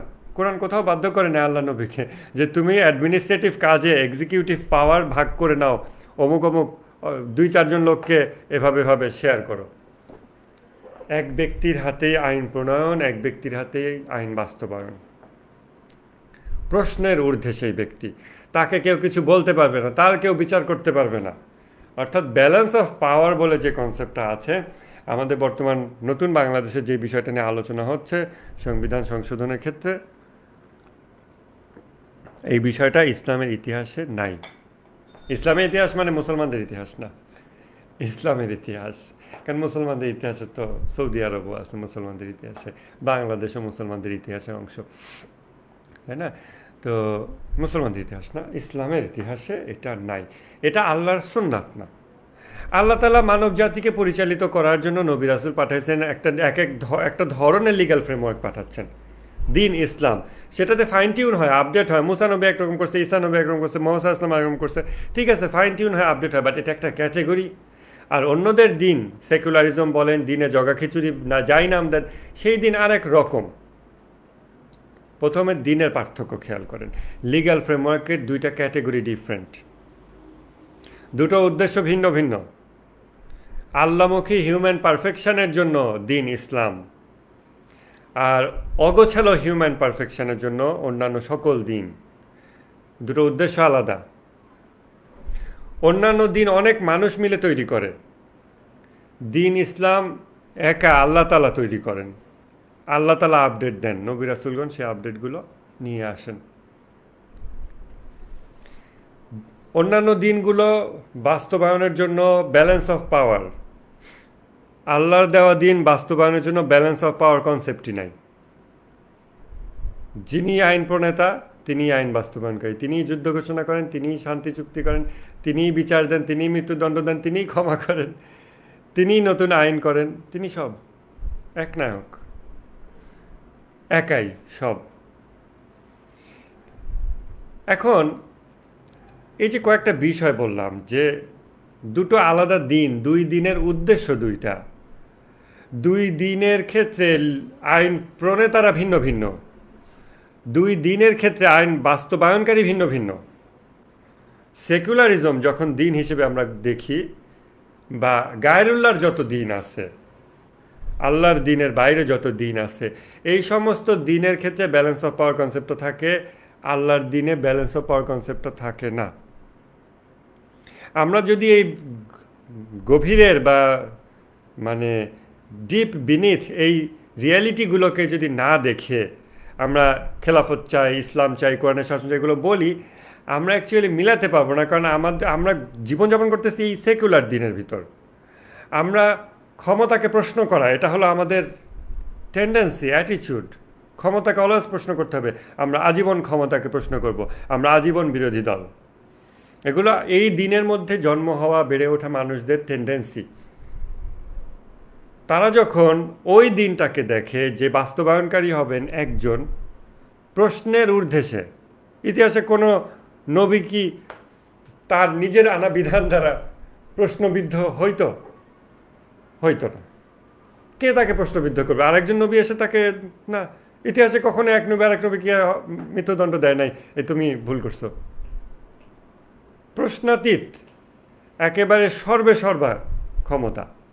দিন ইসলামের যেই সমাজের যেই অধিপতি, সর্বাধিনায়ক, একনায়ক, whatever you say, leader, social leader, team leader, captain, whatever, president. আর এইখানের মানুষদের টেন্ডেন্সি হচ্ছে ক্ষমতাকে প্রশ্ন করতে হবে। সো এই জায়গার মানুষদের এই প্যাটার্নে তারা অভ্যস্তই না যে এমন একজন টপ মোস্ট লিডারশিপ থাকবে, নেতৃত্ব থাকবে, যার উপরে যাকে আমরা আর প্রশ্ন করব না, যে প্রশ্নাতীত থাকবে। এখন সমস্যা আছে এখানে। আমরা যখন এই চিন্তার এই কথাগুলো বলি, হ্যাঁ আমরা বলি কই আমরা তো নবীকে প্রশ্নাতীতভাবে মেনে নিচ্ছি, বাট আমরা নবীকে প্রশ্নাতীতভাবে মেনে নিচ্ছি যেই জায়গা থেকে বিধান বাস্তবায়নকারীকে কি আমরা প্রশ্নাতীতভাবে মেনে নিচ্ছি? কারণ নবী হচ্ছেন আইন নিয়ে আসেন, রাসূল হলেন আইনকে কাগজে আটকায় দেন, কারণ এই সিভিলাইজেশন অনেক লং লাস্টিং হবে। আর বিধান বাস্তবায়নকারী যখন হন তখন নবী বা রাসূল উভয়ই বিধান বাস্তবায়নকারী হিসেবে যখন দায়িত্ব পালন করেন তখন ব্যাপারটা আরেক রকম, পার্থক্য আছে। সকল নবী বিধান বাস্তবায়নকারী ওই লিডারশিপের জায়গায় বসতে পারেনি। নূহ নবী কি প্র্যাকটিক্যালি সোসাইটিকে লিড দিতে পারছে? ইনভাইট করে করেই জীবন শেষ, ইনভাইট করে করেই জীবন শেষ। কোন নবী, কয়জন নবী প্র্যাকটিক্যালি সোসাইটিকে লিড দিতে পারছে, সোসাইটি মেনে নিচ্ছে? মেবি অনেক কম, অনেক ইতিহাস হয়তো আমরা জানি না। যখন সে প্র্যাকটিক্যালি লিড দেওয়ার দায়িত্বে বসতেছে তখন সে ইমাম হইতেছে। শব্দর ইমাম মানে মসজিদের ইমাম, শিয়াদের ইমাম, কোন ইমাম বাদ দেন, বিধান বাস্তবায়নকারী বলেন। বিধান বাস্তবায়নকারী, এক্সিকিউটিভ পাওয়ার, এক্সিকিউটিভ পাওয়ারে বসার আগ পর্যন্ত জাস্ট ইনভাইট করে যায়। তারপর এক্সিকিউটিভ পাওয়ারে বসলে সেটা কিন্তু আরেকটা ভিন্ন ব্যাপার। একটা সোসাইটি যখন অ্যাকসেপ্ট করছে তাকে, তার বিচার ক্ষমতা সব কিছু মেনে নিছি। যদিও ইসলাম ইতিহাস এরকম ছিল, আল্লাহ রাসূল সাল্লাল্লাহু আলাইহি ওয়াসাল্লাম বন্টন করতেছেন, কেউ কেউ এসে বলতেছে ইয়া রাসূলুল্লাহ ইনসাফ করুন, ইনসাফ করুন। তার মানে সে দিন ইসলাম আংশিক মেনে নিছে, মানে ঠিক আছে নামাজ পড়বো, কিন্তু বিধান বাস্তবায়নকারী এক্সিকিউটিভ বডি হিসেবে প্রফেট মুহাম্মদ সাল্লাল্লাহু আলাইহি ওয়াসাল্লামকে সে তার দিল মেনে নিচ্ছে না, অন্তর মেনে নিচ্ছে না। যে আবার সে ন্যায় বিচারক, অন্য কেউ বিচারক হলে মনে হয় ভালো হতো, কারণ সে ইনসাফ করতেছে না, তার মনে হইতেছে। তো সে ব্যালেন্স অফ পাওয়ার চাচ্ছে মেবি, অথবা এই ব্যক্তিকে সে পছন্দ করতেছে না। বা এক ব্যক্তির মধ্যে সব কেন, সে আমাদের নামাজ এনে দেবে, আমার পছন্দ মতো একজন বিচারক, সে হবে বিচারক, ব্যালেন্স অফ পাওয়ার থাকবে। তো তার আসলে অন্তর মেনে নিচ্ছে না। যদিও আল্লাহ তাআলা বলতেছেন যে রাসূল সাল্লাল্লাহু আলাইহি ওয়াসাল্লাম যা দেন সে ব্যাপারে হুবহু আমার খেয়াল নেই, তো আপনারা বের করতে পারবেন। কেউ যদি অন্তরে ন্যূনতম খুঁতখুঁতি থাকে কারো, তাহলেই তার ঈমান নাই। মিনিমাম অপছন্দ মনে, মুখে বলা তো প্রশ্নই আসে না। কেউ যদি মনে মনেও অপছন্দ করে রাসূল সাল্লাল্লাহু আলাইহি ওয়াসাল্লামের ফায়সালা, বিচার, তাহলেই তার ঈমান নাই, আল্লাহ তাআলা কোরআনে বলে দিচ্ছেন। কারণ ঈমান হলো ঐশী নিরাপত্তা, তার অন্তরের চাওয়া পাওয়া আসলে ভিন্ন হয়ে গেছে। যেই জন্য সে ব্যালেন্স অফ পাওয়ার চাচ্ছে, বা এই এক ব্যক্তির মধ্যে বিচার ক্ষমতা, যুদ্ধ ক্ষমতা, সন্ধি ক্ষমতা সব এক ব্যক্তির মধ্যে, এটা তার পছন্দ হইতেছে না। মেবি অন্য কারো কাছে গিয়ে বিচার হলে বা বন্টন হলে তার ভালো লাগতো। এক্সিকিউটিভ পাওয়ার যখন কোনো ব্যক্তি অ্যাসিউম করেন, কোনো নবী বা রাসূল, তখন এটা একটা আলাদা দায়িত্ব। নবী যখন বই নিয়ে আসেন তখন রিসালাতের দায়িত্ব পালন করতেছেন, বই আনার দায়িত্ব। আর একটা হলো রিয়েল টাইমে মানুষকে আইন দিয়ে দেওয়া, এটা একটা দায়িত্ব। এ হলো দুই রকম দায়িত্ব।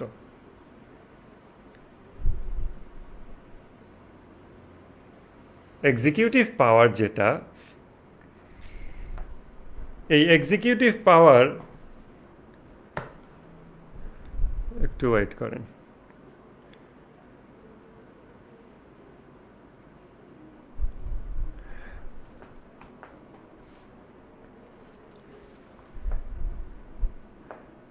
এখন এক্সিকিউটিভ পাওয়ারের গুণ বৈশিষ্ট্য কী হবে? এক্সিকিউটিভ পাওয়ারটা মানে স্বৈরাচারের হাতিয়ার, কারণ সংবিধান যেই করুক না কেন। এক্সিকিউটিভ পাওয়ার যখন রাসূল সাল্লাল্লাহু আলাইহি ওয়াসাল্লামের হাতে, আমাদের কোনো সমস্যা নাই। এখন আইন তো ভাই একই, কোরআন, লিগ্যাল ফ্রেমওয়ার্ক কোরআন। আলাদা কনস্টিটিউশন নামে এই যা কিছু, এরকম কনস্টিটিউশন রাসূল সাল্লাল্লাহু আলাইহি ওয়াসাল্লাম বানান নাই, নাকি তিনি বানাতে পারতেন না? আমাদের এটা কেন দরকার হচ্ছে? কারণ আমরা ভিন্ন দিনে বসবাস করি, যেই দিনে আমাদের এমন একজন সর্বাধিনায়ক নাই যার উপর আমরা পরিপূর্ণ আস্থা রাখতে পারবো যে সেই আইন প্রণয়নকারী, সেই আইন বাস্তবায়নকারী বা ইত্যাদি।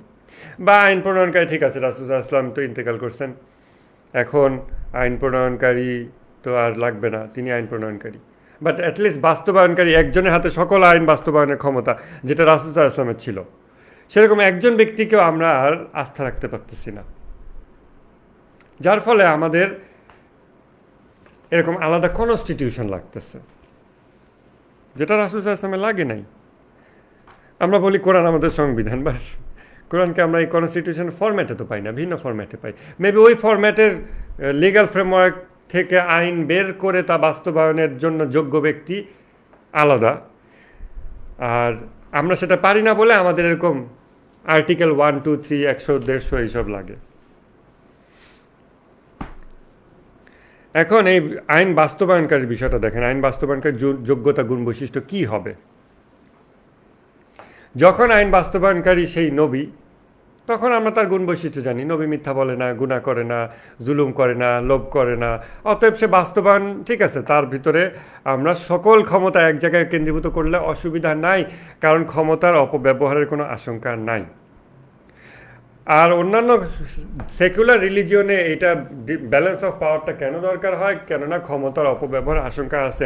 মানুষ দান্দিক সত্তা, যুদ্ধের ময়দান, আপনি আমি আমরা প্রত্যেকেই ভালো মন্দের প্যাকেজ। আমাদেরকে কোনো ডিভাইন প্রোটেকশন দেওয়া হয়নি যে আমি মন্দ কাজ করব না। অতএব আমি মন্দ করলে যেন আরেকজন আমাকে ধরতে পারে, তখন চেক অ্যান্ড ব্যালেন্স, তখন চেক অ্যান্ড ব্যালেন্সের প্রশ্ন আসে। কিন্তু যখন নবী, তাকে আল্লাহ যখন ডিভাইন প্রোটেকশন দিয়েছেন, তিনি গুনাহ করবেন না, তোমাদের সঙ্গে পাগল নন, তিনি শুধু তাই বলেন যা তাকে ওয়াহি করা হয়। তিনি আল্লাহর ইচ্ছাক্রমে কথা বলেন, কাজ করেন।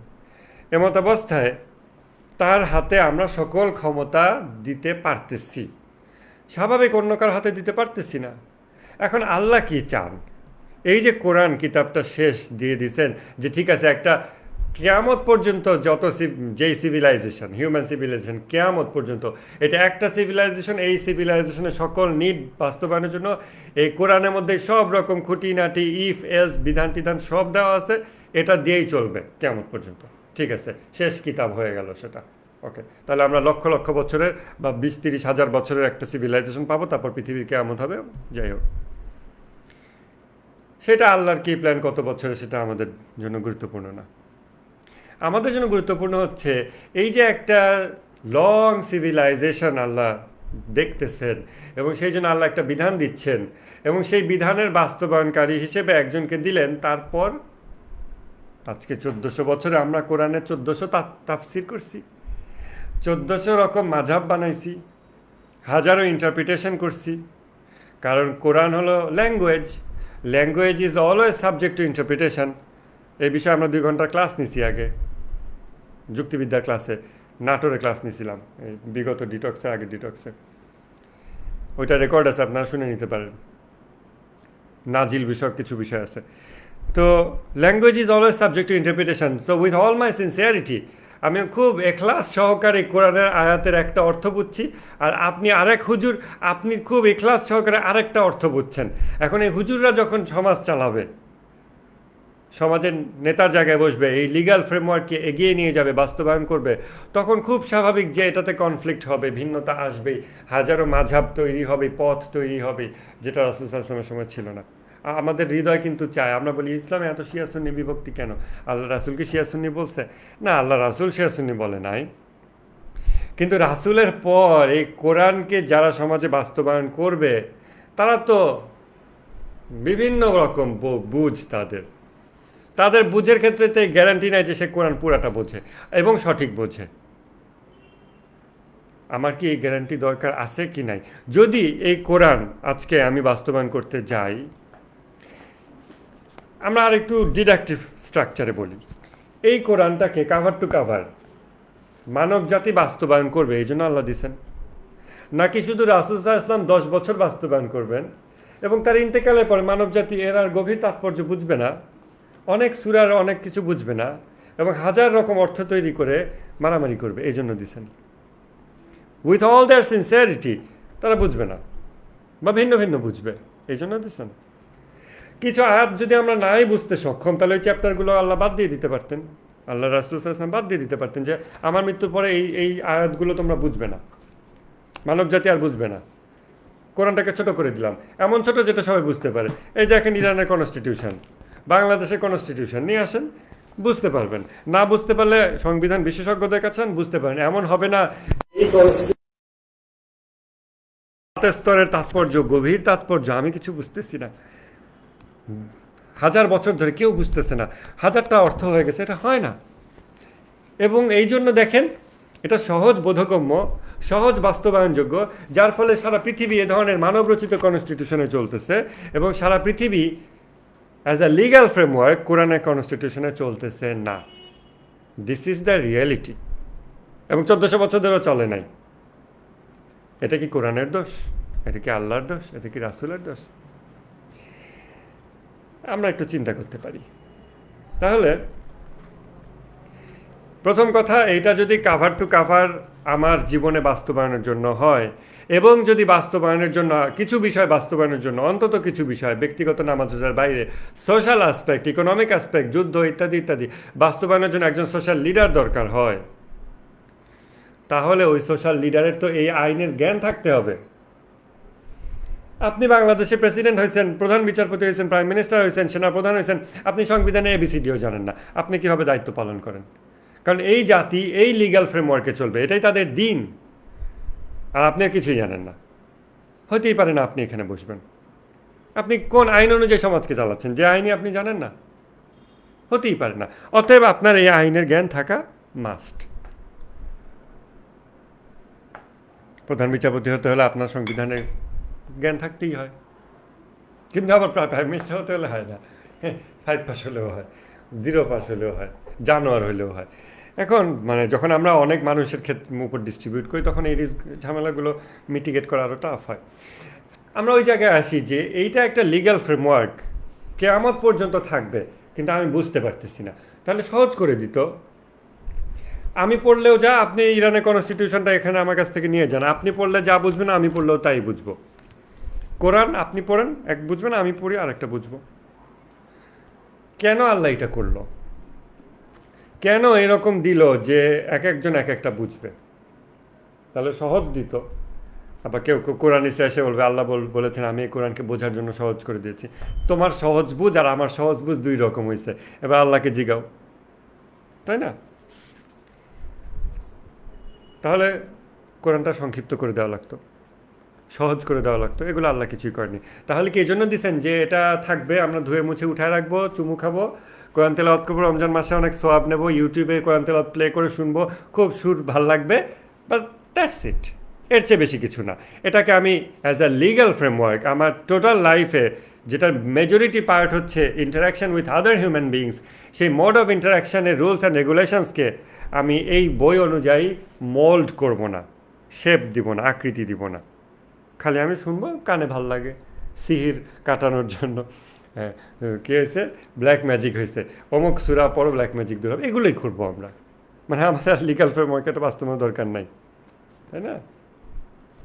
এটা হতে পারে না। এটা তাহলে তামাশা হয়ে যায়, শুধু মুসলমানদের সাথে না, মানব জাতির সাথে তামাশা হয়ে যায় যে একটা বই দিছি, তোমাদের যত ঝামেলার উৎস এই বই।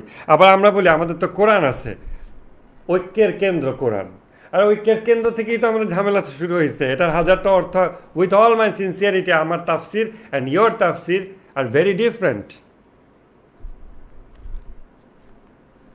এইটা প্র্যাকটিক্যাল সমস্যা, 1400 বছরের সমস্যা। Really as a legal framework বাস্তবায়ন করতে যান, how do ensure that you have this president or prime minister or khalifa has 100% guaranteed knowledge of this constitution? যে এই কোরআন অ্যাজ এ লিগ্যাল ফ্রেমওয়ার্ক এর কাভার টু কাভার পুরো knowledge আছে এমন লোককে আমরা এক্সিকিউটিভ বডিতে বসাইলাম, দেশের খলিফা, প্রেসিডেন্ট, প্রাইম মিনিস্টার যাই বলেন, বিধান বাস্তবায়নকারী। আল্লাহ রাসূল সাল্লাল্লাহু আলাইহি ওয়াসাল্লাম বিধান আনয়নকারী, তিনি নিজে বিধান বাস্তবায়নকারীও ছিলেন। তার ইন্তেকালের পর তো বিধান বাস্তবায়ন আর দরকার নাই, যদি দরকার না হয় ভেরি গুড। কিন্তু যদি বিধান বাস্তবায়নের জন্য দেওয়া হয়, যেটা অবশ্যই লজিক্যাল কথা, তাহলে বিধান বাস্তবায়নকারী তো লাগবেই। আর সেই বাস্তবায়নকারীর যোগ্যতা কি হবে? সেই বাস্তবায়নকারী আমরা বলবো আমাদের আহমদুল্লাহকে বসা দাও, আজহারিকে বসা দাও, বা খোমেনিকে বসা দাও, খামেনিকে বসা দাও, এগুলো তো কোনো উত্তর না। খোমেনি খামেনি বলেন আহমদুল্লাহ বান, তাদেরকে কোরআন 100% জ্ঞানের কোনো গ্যারান্টি আছে? গ্যারান্টি নাই। মোটামুটি জ্ঞান আছে, মোটামুটি জ্ঞান তো হাসিনারও আছে। আমাদের এই legal framework cover to cover একটা বইয়ের টোটাল নলেজের যদি গ্যারান্টি না থাকে, আমি এমন লোককে ক্ষমতা বসাচ্ছি, ইভেন আমার মাপারও কোনো সিস্টেম নাই। কোন মাদ্রাসা আছে পৃথিবীতে যে বলবে একটা লোকের এক্সাম নিয়ে, I I certify that this person has 80% knowledge of the কোরআন?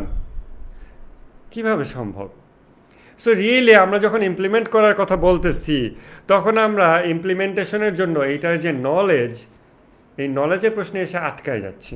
আপনার বলবেন এটা কোনো কথা না, পৃথিবীতে কোরআনে অনেক গবেষক আছে, মুফাসসিরে কোরআন আছে, এরকম এরকম আছে। হ্যাঁ, অনেক আলেমুলামা আছে, ঠিক আছে, হ্যাঁ, ভেরি গুড, আলেমুলামা আছে।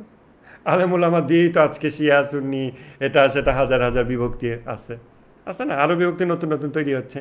সুন্নিদের মধ্যে অনেক অনেক রকম আছে, শিয়াদের মধ্যে এক আলেম আরেক আলেমের মানে কনফ্লিক্ট, সুন্নিদের এক আলেম আরেক আলেমের কনফ্লিক্ট।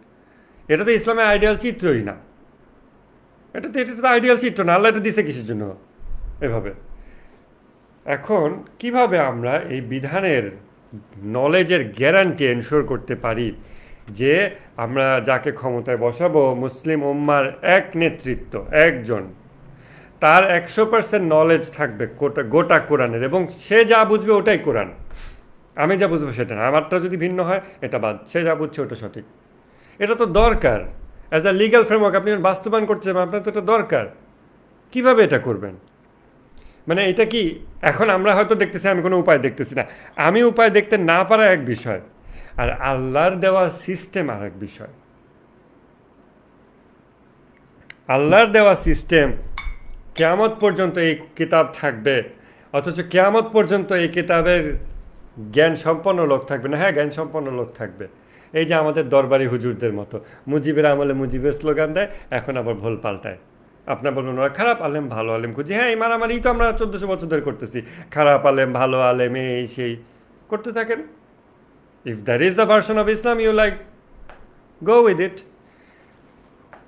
এটা আল্লাহর সুন্নাত হইতে পারে না, এটা আল্লাহর রীতি হইতে পারে না যে একটা কিতাব দিছি তোমরা এটা বুঝবে না, এটা নিয়ে তোমরা মারামারি করো, তোমাদের বিভক্তির কেন্দ্র হবে এটা, উইথ অল ইয়ার সিনসিয়ারিটি। এটা হতে পারে না, এটা আল্লাহর ন্যায় বিচার গুণের সাথে যায় না, এটা পরিপন্থী। অতএব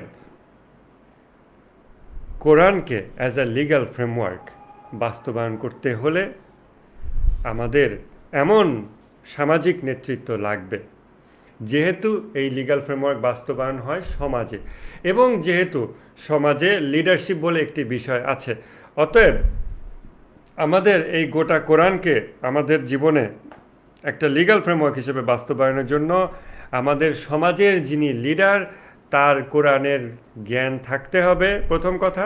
দ্বিতীয় কথা, এই জ্ঞানের গ্যারান্টি থাকতে হবে যে এটাই কোরআনের জ্ঞান, এটা ভুল তাফসীর না, ভুল ব্যাখ্যা না, ভুল বুঝছে উনি সেটা না। এটাই দরকার, এটাই স্বাভাবিক, এটাই ন্যাচারাল। রাসূল সাল্লাল্লাহু আলাইহি ওয়াসাল্লাম তো সেভাবেই করছেন। এখন রাসূলের তো সব জ্ঞান ছিল, আর কারো জ্ঞান থাকা পসিবল না। পসিবল না হলে দিছে কিসের জন্য? মারামারি করতেছি তো আমরা এই কোরআন নিয়ে, আমাদের সিনসিয়ারিটি সহকারে আমরা মারামারি করতেছি, তাহলে দিছে কিসের জন্য? এটা হতেই পারে না যে আল্লাহ একটা বই দিয়ে দেবে যেটা সমাজ জীবনে বাস্তবায়ন করতে হবে, অথচ সেইটা বাস্তবায়নের জন্য যেই ব্যক্তি তার অস্তিত্ব নাই, এখন তোমরা মারামারি করো, তোমরা নিজেরা বুঝে কি যেন ফি নারী জাহান্নাম, অর্থ হলো নারী জাহান্নামে যায়। আমাদের ইসলামে বুঝতে এরকম হয়ে গেছে। আপনি বলবেন ওটা খারাপ, ওকে, ভালোটা নিয়ে আসেন। ভালোর মধ্যে আবার আমরা বলবো ইরান খুব ভালো, কেউ বলবে সৌদি ভালো, তুরস্ক ভালো, এই এক ভালো আর এক ভালো মারামারি করতেছে, এই মারামারি মুসলমানদের হবে। আবার কোনো কোনো বোকা মূর্খ লোকজন বলে আমাদের মত পার্থক্যই ইসলামের সৌন্দর্য। এই কথা রাসূলের সামনে গিয়ে বলে দেখতো কি হয়। রাসূল সাল্লাল্লাহু আলাইহি ওয়াসাল্লাম তার বাড়ি দিত না, বাট আমরা হলে তখন বাড়ি দিতাম পাশে থাকলে, যে ফাজলামি, মত পার্থক্য ইসলামের সৌন্দর্য। তাহলে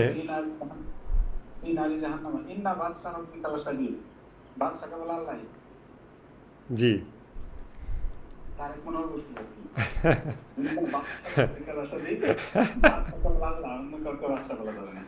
আচ্ছা, তো এই তো তারেক মনোহর তো আলহামদুলিল্লাহ উনি খুব ভালো ভালো কথা বলেন। কয়েকদিন আগে দেখলাম ভিডিওতে যে বেগম রোকেয়া নাকি আল্লাহর ওলি ছিল, সে মানে ইসলামের শত্রু সেকুলার নাস্তিক একটা মহিলা, সে নাকি আল্লাহর ওলি ছিল বলতেছে। তো ফি নারী জাহান্নাম, নারী বাংলা শব্দ, আরবিতে নার, নার মানে আগুন, এখন ওটার সাথে মিল পাইছে, ইসলাম হয়ে গেছে। এখন এই যে দুরবস্থায় আমরা উপনীত হইলাম, আমরা এই দুরবস্থাকে এমনই অ্যাকসেপ্ট করে নিছি ওই অবস্থার মতো যে একটা গ্রামে সবার হলো গলগণ্ড রোগ, ওই যে গলায় ফুলে যায়। এখন সেখানে এক হুজুর আসছে ওয়াজ করতে, তার গলায় এটা নাই, সুস্থ মানুষ, সে ওয়াজ করছে। তখন আয়োজকরা বলে কেমন লাগলো ওয়াজ? জনগণ বলে হ্যাঁ খুব ভালো ভালো। তবে হুজুরের যদি গলায় একটু এই জিনিসটা থাকতো তাইলে একটু ভালো লাগতো। হ্যাঁ, মানে নিজেরা রোগী, তারা ওটাকেই ন্যাচারাল মনে করে, তো তারা সুস্থ মানুষকে অসুস্থ মনে করে, অস্বাভাবিক, ইম্পসিবল, আনন্যাচারাল এগুলো মনে করে। সো আমরা যখন এই বিষয়ের আলাপ তুলি যে কোরআনের বিধান বাস্তবায়নকারীর কোরআনের শতভাগ জ্ঞান ইজ আ মাস্ট, 1% কমলে হবে না, এবং কোরআনের এই জ্ঞানের গ্যারান্টি থাকতে হবে। আপনি আমি গ্যারান্টি দিলে হবে না, আল আজহার থেকে গ্যারান্টি দিলে হবে না, ইরানের কোন থেকে গ্যারান্টি দিলে হবে না, মদিনা ইউনিভার্সিটির গ্যারান্টি দিলে হবে না। ওকে কে গ্যারান্টি দিছে? তার আগের প্রিন্সিপাল, তার আগের শায়ক, তাকে কে গ্যারান্টি দিছে? আল্লাহ রাসুল গ্যারান্টি না দিলে আমি কীভাবে গ্যারান্টি পাচ্ছি যে এটা অরিজিনাল কোরআনের বুঝ? অতএব অবশ্যই আমাদের সত্যিকার অর্থে কোরআনকে as a legal framework human সিভিলাইজেশনে ইমপ্লিমেন্ট করতে হলে এই সীমারেখার বাংলাদেশ অমুক তমুক না, সারা পৃথিবীতে হিউম্যান সিভিলাইজেশনে গোটা কোরআনকে অ্যাজ আ লিগাল ফ্রেমওয়ার্ক বাস্তবায়ন করতে হলে আমাদের এমন ব্যক্তি লাগবে, বাস্তবায়নকারী লাগবে, যার কোরআনের জ্ঞানের গ্যারান্টি আছে। কারণ আমি বলবো আমার জ্ঞান আছে, আপনি বলবেন জ্ঞান আছে, জ্ঞানের দাবিদার লক্ষ লক্ষ কোটি কোটি আছে, মারামারি করবে। আপনি সব পক্ষেই পাবেন, 1 কোটি লোক বলছে উনার 100% জ্ঞান, উনি সবচেয়ে বেশি কোরআনের জ্ঞানী, আর তার অপোজিট একজন আলেম, তারও 1 কোটি ফলোয়ার আছে, তারা বলবে উনি সবচেয়ে বেশি জ্ঞানী। আপনারা দুই ইসলাম, দুইটা দিন, ভিন্ন ভিন্ন দিন, ইসলাম ভার্সন 1 ভার্সন 2 বা different different model of Islam, এগুলো হবে।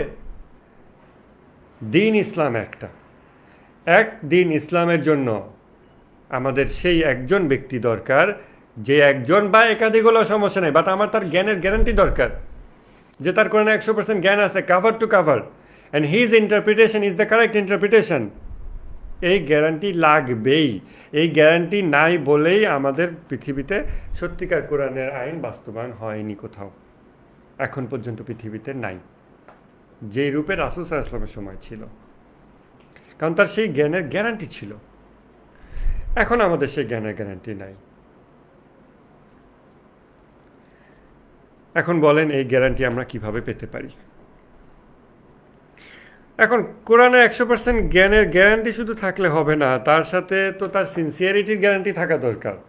কারণ আপনি বোঝেন, ওই লোক যদি ইবলিশ হয় আর তার যদি একটা সার্টিফিকেট থাকে যে দেখো আল্লাহ রাসূল আমাকে সার্টিফিকেট দিছে, মুফাসসিরে কোরআন 100% নলেজ সার্টিফাইড, হ্যাঁ, সরাসরি রাসূলের সিল দেওয়া, তুমি আমার বিরুদ্ধে কথা বলো মানে সকল আলেমকে সে পদানত করবে, কিন্তু সে তো ওইটা ব্যবহার করে যা শয়তানি করবে, আমরা তোর বিরুদ্ধে দাঁড়াতে পারবো না কেউ। আমরা সারা দুনিয়ার মুসলমানও যদি বুঝতে পারি যে সে ভুল করতেছে, ভুল ইন্টারপ্রিটেশন, তার নাফসানিয়াত খায়েশাত পূরণ করতেছে, আমরা দাঁড়াতে পারবো না, কারণ সে তো সার্টিফাইড বাই প্রফেট। সকল আলেমকে সে পদানত করে ফেলবে, আমরা বুঝবো কিন্তু কিচ্ছু করতে পারবো না। সার্টিফিকেট তো লাগবেই, তার সাথে তার কলবের সার্টিফিকেট লাগবে যে সে এটার মিসইউজ অ্যাবিউজ করবে না, এই দুইটা একসাথে লাগবে। এছাড়া ওই সার্টিফিকেট হয়ে যাবে কি জুলুমের হাতিয়ার। এ ধরনের সার্টিফিকেট আল্লাহ রাসূল সাল্লাল্লাহু আলাইহি ওয়াসাল্লামের পক্ষে ইস্যু করা কোনোভাবেই সঙ্গত হবে না, যে শুধুমাত্র তার জ্ঞানের সার্টিফিকেট থাকবে অথচ তার কলবের হেফাজতি থাকবে না। তাহলে ওই জ্ঞান অবশ্যই খারাপভাবে ব্যবহৃত হবে। আপনার আমার হাতে আজকে কোটি কোটি টাকা নাই, আমরা হাসিনা মতো পাওয়ারফুল ব্যক্তি না বলে, যদি আমাদের হাতে কোটি কোটি টাকা ওই পাওয়ার থাকতো, আমাদের কয়জন ভালো মানুষ থাকতাম আর কয়জন যে হাসিনার চেয়েও বড় জালিম হয়ে উঠতাম, এটা তখন দেখা যেত। বা ছোট জালিম হলেও জালিম হয়ে উঠতাম, এটা দেখা যেত। আর সেখানে এর চেয়েও বড় পাওয়ার, সারা দুনিয়াতে সবচেয়ে বড় পাওয়ার হলো আল্লাহ রাসূল সাল্লাল্লাহু আলাইহি ওয়াসাল্লামের সার্টিফিকেট, যে এই লোকের কোরআনে 100% জ্ঞান আছে, কাভার টু কাভার, সে তোমাদের সমাজে কোরআনের বিধানের বাস্তবায়নকারী হবে অ্যাজ আ লিগ্যাল ফ্রেমওয়ার্ক। সে বাস্তবায়ন করবে, সে বিচারক হবে, সে যুদ্ধ ঘোষণা করবে, সে শান্তি ঘোষণা করবে, কেননা সে যাই করবে সেটা সত্যিকার কোরআন মোতাবেক হবে, তার জ্ঞানের সার্টিফিকেট আছে। অথচ তার সিনসিয়ারিটি সার্টিফিকেট নাই, এটা হতেই পারে না। বরং এ ধরনের সার্টিফিকেট ইস্যু করা মানব জাতির উপর জুলুম হবে।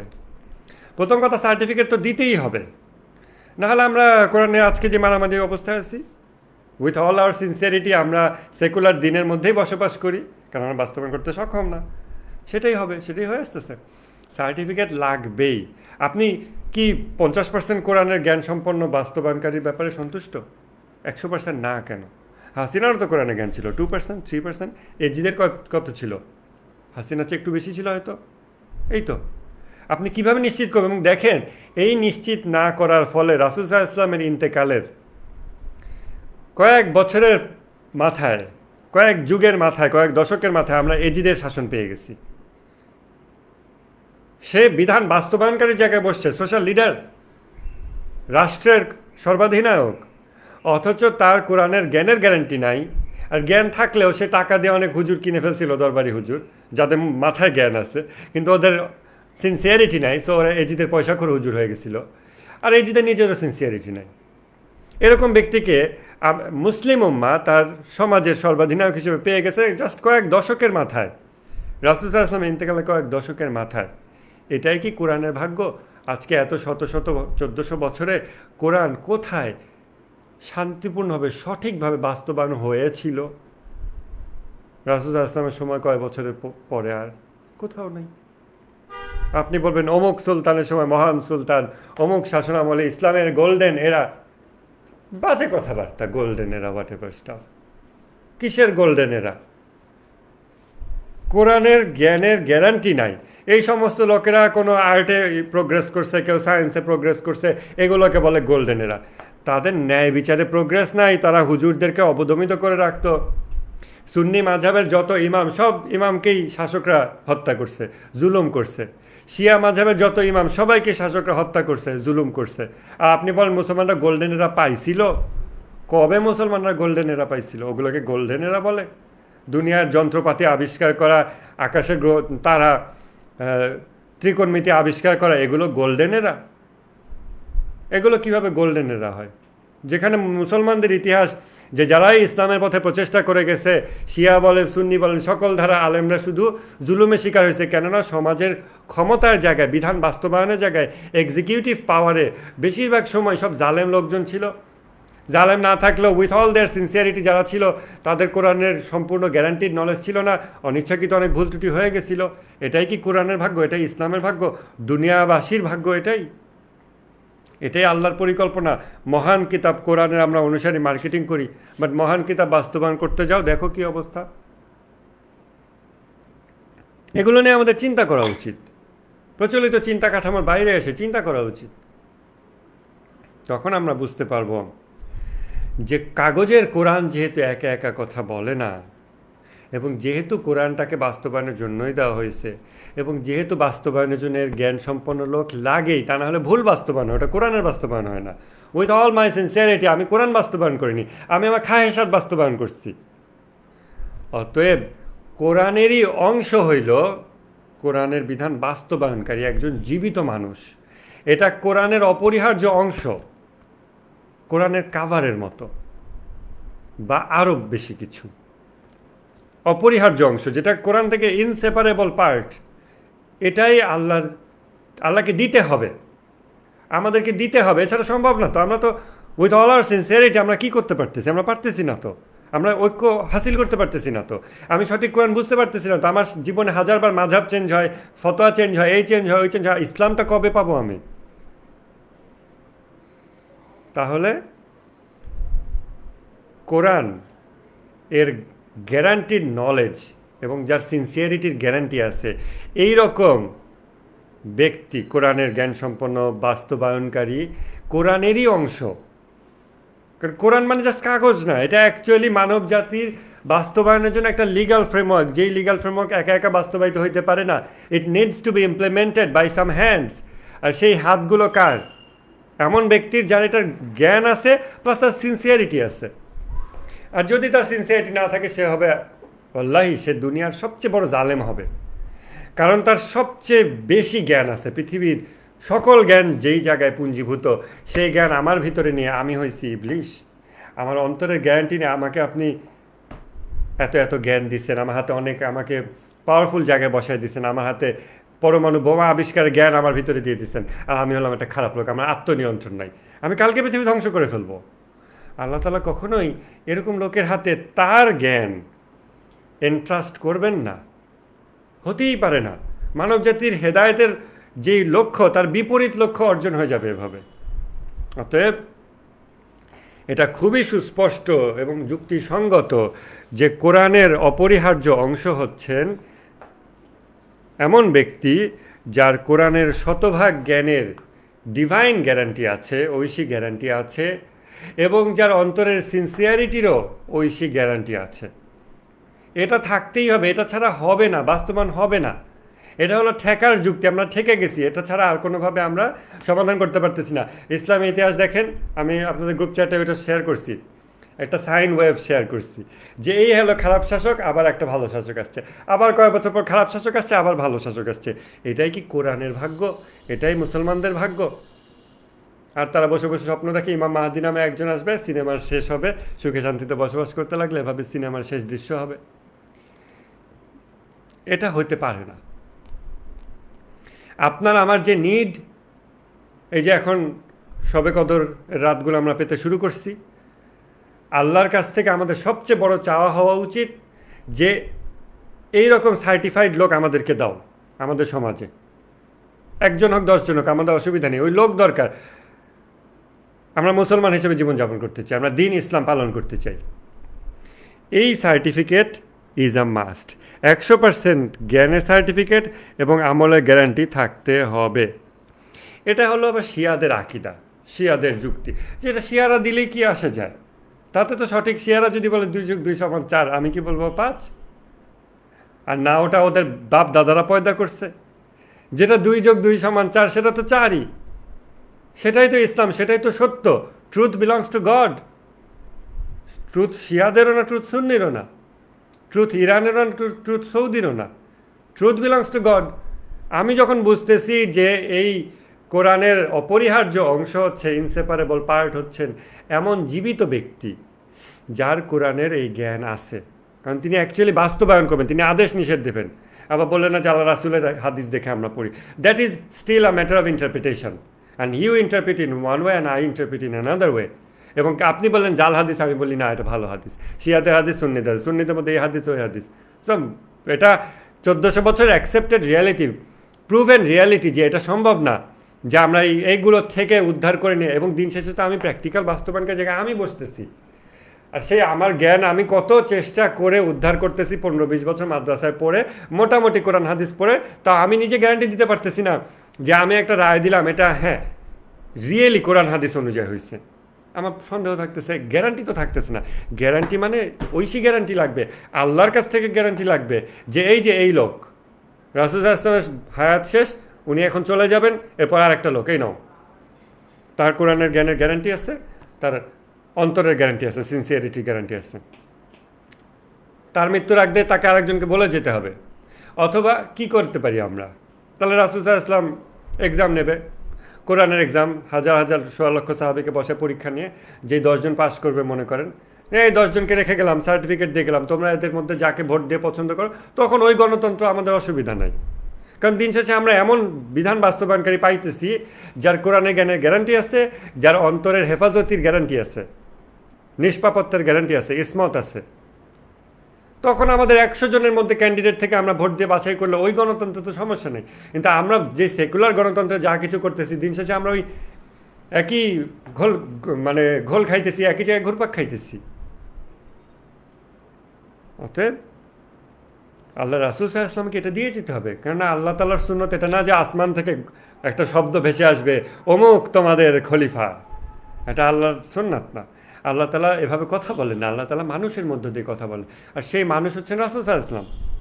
অতএব রাসূল সাল্লাল্লাহু আলাইহি ওয়াসাল্লামকেই বলে যেতে হবে যে এই আমার পরে বিধান বাস্তবায়নকারী নবী না, বিধান আনয়নকারী না, রাসূল না, বিধান বাস্তবায়নকারী, যেটাকে আমরা ইমাম বলতে পারি, মাওলা বলতে পারি, খলিফা, প্রেসিডেন্ট, সব দেখি বা আসে যায়, নির্যাসটা হলো আসল। এই হচ্ছে আমার পরে তোমাদের ইমাম, তোমাদের বিধান বাস্তবায়নকারী, তোমাদের মাওলা। এটা রাসূল সাল্লাল্লাহু আলাইহি ওয়াসাল্লামকে দিয়ে যেতে হবে, এটা আমাদের প্রয়োজন, আমাদের দাবি, এটা দিতেই হবে। আল্লাহর কাছে এটা আমাদের দাবি, আমাদেরকে এটা দিতেই হবে, না দিয়ে হবে না। আমাদের এটা প্রয়োজন। আমার প্রয়োজন কেন আল্লাহ পূরণ করবেন? আল্লাহ আমাকে সৃষ্টি করছে, আমার প্রয়োজন তিনি পূরণ করবেন, অবশ্যই করবেন, তাকে এটা দিতেই হবে। আল্লাহ রাসূল সাল্লাল্লাহু আলাইহি ওয়াসাল্লামকে এটা দিতেই হবে, না দিয়ে উপায় নেই। এবং তারপরে দিতে হবে, সে আর একজনকে ইন্ট্রোডিউস করে দিয়ে যাবে। সো সে যখন ডিভাইন সিল তার হাতে আছে, সে আর একজনকে ইন্ট্রোডিউস করে দিয়ে যাবে অথবা এক্সাম নেবে। কারণ সেই হলো এমন টিচার যার সাবজেক্ট ম্যাটারে 100% নলেজ আছে, যে আমি পুরোটা জানি। সো আমি যে কোশ্চেন করব, ওই কোশ্চেনে যারা এক্সাম দেবে, তখন আমি বলবো হ্যাঁ ও মুফাসসিরে কোরআন মানে অরিজিনাল মুফাসসিরে কোরআন। কিন্তু আমাদের যারা মুফাসসিরে কোরআন সার্টিফাই করে, তারা নিজেরাই কি কোরআনের কোনো ট্রু সার্টিফাইড? তা তো না। সো এইগুলো হচ্ছে মোটামুটি ঠেকার কাজ, নাই যেহেতু কেউ এরকম পাইতেছি না। সো আসেন, আমি নিজে নিজে কোরআন পড়া শুরু করলাম, 2 দিন পর আপনাকে আমি সার্টিফিকেট দেওয়া শুরু করলাম পরীক্ষা নিয়ে। এভাবেই তো মাদ্রাসা হইতেছে, এভাবেই পৃথিবীতে মাদ্রাসা আছে, তৈরি হয়েছে, চলে আসতেছে, আরও তৈরি হচ্ছে। তাহলে এই জিনিসটা রাসূল সাল্লাল্লাহু আলাইহি ওয়াসাল্লামকে দিয়ে যেতে হবে। এরকম দুটো গ্যারান্টি: এক, তার সিনসিয়ারিটির গ্যারান্টি, বাস্তবায়নকারী, বিধান বাস্তবায়নকারী এক্সিকিউটিভ বডি, এক বা একাধিক ব্যক্তির ডিভাইন গ্যারান্টি এবং তার নলেজের গ্যারান্টি। এখন সেই ব্যক্তি খুঁজবেন আপনারা, বা ব্যক্তিদেরকে খুঁজবেন। কেউ বলতে পারেন এটা সাহাবিরাই সেই ব্যক্তি ছিল, ভেরি গুড। আজকেও আমাদের সেই সাহাবি লাগবে তো? আমার ওই আলী, ওমর, আবু বকরের মারামারিতে আমার ইন্টারেস্ট নাই। আমার এখন ইসলাম দরকার, এখন আমি বাস্তবায়ন করতে চাই। তো আপনি এখন সেই লোক নিয়ে আসেন। আপনি ও সাহাবিরাই ছিলেন সেই ব্যক্তি, আল্লাহ রাসূল বলছে আমার সাহাবিরা নক্ষত্রের মতো, যাদের যে কাউকে অনুসরণ করবে হেদায়েত পাবে, ভেরি গুড। তারা তো ওই সময় পেয়ে গেছে, এখন সাহাবি আনেন, এখনও তো লাগবে। কোরআন তো এখনও আছে, কোরআন তো এখনও বাস্তবায়নের জন্য, এখন সাহাবি আনেন, বা এখন ওরকম ব্যক্তি আনেন যার সার্টিফিকেট আছে। তখন গোজামিল ব্যাখ্যা দিলে হবে না, গ্যারান্টি লাগবে, গ্যারান্টিড চেইন লাগবে, আনব্রেকেবল গ্যারান্টিড চেইন লাগবে। রাসূল সাল্লাল্লাহু আলাইহি ওয়াসাল্লাম এরকম দিয়ে দেবেন আরেকজনের হাতে, তিনি এটা আরেকজনের হাতে দিয়ে দেবেন, তার ইন্তেকাল আগে তিনি আরেকজনকে দিয়ে যাবেন। মানব জাতি টিকে থাকবে, এবং এরকম অথরাইজড ব্যক্তি টিকে থাকবে যতদিন কোরআন টিকে থাকবে। এটাই লজিক্যাল, এটাই হতে হবে। This is the correct logic. এর বাইরে কোনো, যাই আপনি আনবেন দুর্বল, যাই আপনি আনবেন, আপনি কয়দিন পর এজিদের শাসন পেয়ে যাবেন। আপনি যখন কোরআনে 100% জ্ঞান দরকার নাই, এটা মাস্ট, এটা না বলবেন যে এটা হইলে ভালো, না হলেও সমস্যা নাই, যখনই বলবেন আপনি এজিদের শাসন পেয়ে যাবেন। কোরআনের জ্ঞান তারও আছে 2%, 3%, হাসিনার শাসন পেয়ে যাবেন। আবার আপনি ওমর বিন আব্দুল আজিজের শাসন পাবেন, হ্যাঁ ভালো কোরআনের জ্ঞান ছিল, লোকটা ভালো মানুষ ছিল। আবার কয়দিন পর আবার একটা জানোয়ারের শাসন পাবেন, কারণ আপনি ভ্যারিয়েবল কোরআনের জ্ঞানের মধ্যে স্যাটিসফাইড হচ্ছেন যে 2% ইজ ব্যাড, গালি দেব, 50% জ্ঞানওয়ালা লোক প্রশংসা করব, আবার 2% লোক আসবে গালি দেব, এজিদের মতো অমুক তমুক বলবো। বাট আপনি এটাকে ব্যবস্থার পরিবর্তন, যে এই যে জুলাই বিপ্লবের পর ছেলেবেলে বলে ব্যবস্থার পরিবর্তন, আপনি এটাকে কিভাবে আইনে পরিণত করবেন যে এরকম কেস ঘটবে না, যে এজিদের শাসন হবে না, তখন অবশ্যই আপনাকে কোরআনের জ্ঞানের গ্যারান্টিড লোক আপনাকে বসাইতে হবে এক্সিকিউটিভ বডিতে, এবং এটা রাসূল সাল্লাল্লাহু আলাইহি ওয়াসাল্লামকে দিয়ে যেতে হবে। এবং তিনি আবার তার ইন্তেকালের আগে আরেকজনকে দিয়ে যাবেন, এক বা একাধিক জন, তাদের মধ্যে থেকে আমরা ভোট করলাম বা সরাসরি মনোনয়ন দিল, এতে আমার কোনো অসুবিধা নেই। ওটাকে যদি কেউ পরিবারতন্ত্র, রাজতন্ত্র, স্বৈরতন্ত্র যাই বলে, আমার কোনো সমস্যা নেই। কেননা যেই এক ব্যক্তিকে আরেক ব্যক্তি মনোনয়ন দিছে, 2 ব্যক্তি কোরআনের 100% জ্ঞান সম্পন্ন, 2 ব্যক্তির হৃদয়ের সিনসিয়ারিটির গ্যারান্টি আল্লাহ দিচ্ছে। অতএব আমার তো তাকে মানতে সমস্যা নেই, তারা এক বংশের হোক না হোক, এক দেশ আর এক দেশ হোক, আমার অসুবিধা নেই। তাকে যদি আসমান থেকে পেড়ে আনে, আমার অসুবিধা নেই, যদি আমি গ্যারান্টিটা পাই। আমার গ্যারান্টি দরকার, আমার যোগ্য ব্যক্তি দরকার। ইউনূস কি এখানে অনেক বছর থেকে ইলেকশন করে করে মাঠ পর্যায়ে কাজ করছে, এখন সে হাসিনার থেকে রিলেটিভলি যোগ্য ব্যক্তি, সে কাজ করতেছে, মানুষজন অনেকে অনেক বিষয় খুশি হইতেছে যে হ্যাঁ কাজ তো ভালো হইতেছে, ভাই যোগ্য ব্যক্তি তো আমার পাইলেই হইল। অতএব সে আলীর বংশে আসুক, যার বংশে আসুক, এটা তো আমার, হ্যাঁ আমার অসুবিধা থাকতে হবে যদি আলীর সাথে আমার ব্যক্তিগত দ্বন্দ্ব থাকে, তাহলে ওর বংশে ওরকম লোক হলে আমার অসুবিধা হবে। আদারওয়াইজ তো আমার সমস্যা, কারণ আমি জীবনযাপন করতে চাই আপনার সাথে, শাসকের সাথে প্রতিদিন আমার তো মারামারি নাই। আপনি আমি কীভাবে লেনদেন করবো, এগুলো আমার পরিবার প্রতিবেশী নিয়ে আমি কীভাবে জীবনযাপন করবো, বন্ধু আত্মীয় স্বজন, এই আইনগুলোকে আমি ইসলাম সম্মত চাই, এবং সেই জন্য আমাদের সমাজের সর্বাধিনায়ক ওই ব্যক্তি হওয়া লাগবে। আমি তাকে ওই জন্য চাইতেছি। আর যদি ওই ব্যক্তির সাথে আমার ব্যক্তিগত দ্বন্দ্ব থাকে তাহলে আলাদা কথা। ইসলামের ইতিহাসে এরকম ছিল হয়তো অনেক।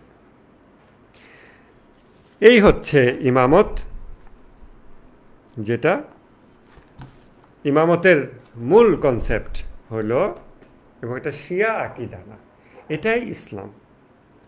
আমি কখনো শিয়া বলি না, শিয়া না, this is Islam. And the other thing that is partial Islam, আংশিক ইসলাম। এটাই ইসলাম। আপনারা শিয়া সুন্নি বলবেন না।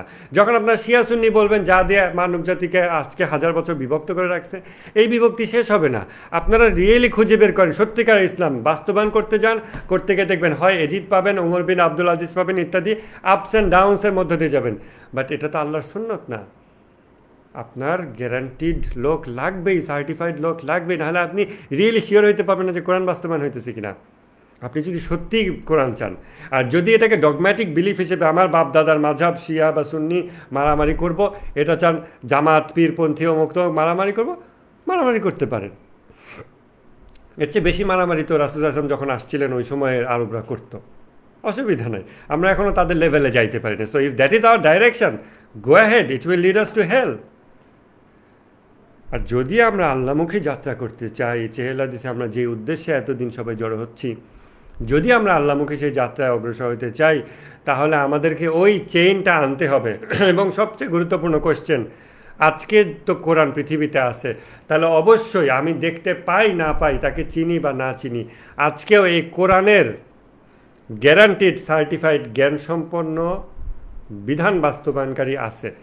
সে বিধান বাস্তবায়নের জায়গায় থাকুক না থাকুক, তাকে কেউ হয়তো জেলখানায় আটকে রাখছে, তাও আমার সমস্যা নেই। বাট আছে, এটা আমি চোখ বুঝে বলে দিতে পারি সেইভাবে যেইভাবে আপনাদের কারো পিতামাতাকে না দেখো আমি বলতে পারি যে আপনারা অবশ্যই মাতৃগর্ভে জন্ম নিয়েছেন, মাটি ফুঁড়ে বের হন নাই, আসমান থেকে নাজিল হন নাই।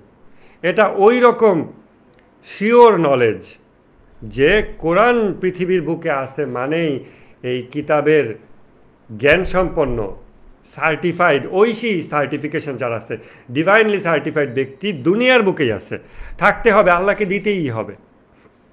তারপর প্রশ্ন আসে সেই ব্যক্তিকে আমরা কেন পাচ্ছি না, এই মুহূর্তে আমি কেন তাকে দেখতে পাচ্ছি না, সে কোথায়, ইত্যাদি।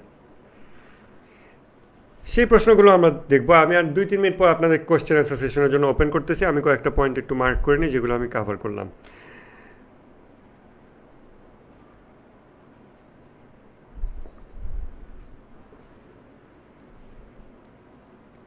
আমরা কী কী দেখছি? ইন্ডিভিজুয়াল ভার্সাস সোসাইটি আর্গুমেন্ট দেখছি, ব্যক্তি সামাজিক জীবনে লিগাল ফ্রেমওয়ার্কের গুরুত্ব দেখেছি, সিভিলাইজেশনের সাথে লিগাল ফ্রেমওয়ার্কের কম্প্যাটিবিলিটি দেখেছি, এবং যে কারণে আল্লাহর দেওয়া বিভিন্ন কিতাবে বিভিন্ন রকম শরীয়ত আসছে, এক একজন নামাজ এক এক রকম হয়েছে, human faculties and how they flourish, মানুষের সাথে ইন্টারাকশনের মাধ্যমে মানবের গুণাবলীর বিকাশ ঘটে, এবং সেগুলো কীভাবে আমাদেরকে আল্লাহ প্রাপ্তির জন্য একটা নির্দিষ্ট আকার আকৃতিতে আমাদের গুণকে বিকশিত করে এগিয়ে নিয়ে যায়।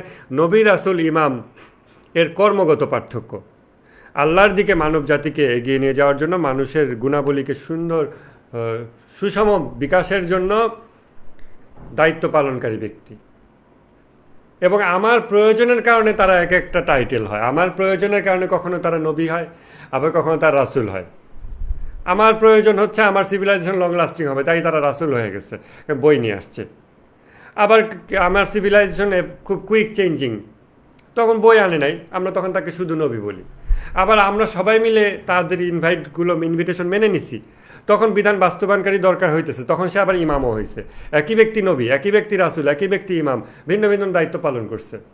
কিন্তু বাস্তবায়ন যতদিন দুনিয়ার বুকে কন্টিনিউ হবে বা থাকবে, বাস্তবায়নের যতদিন চাহিদা থাকবে, প্রয়োজন থাকবে, ততদিন কিন্তু আপনার সার্টিফাইড লোক লাগবেই।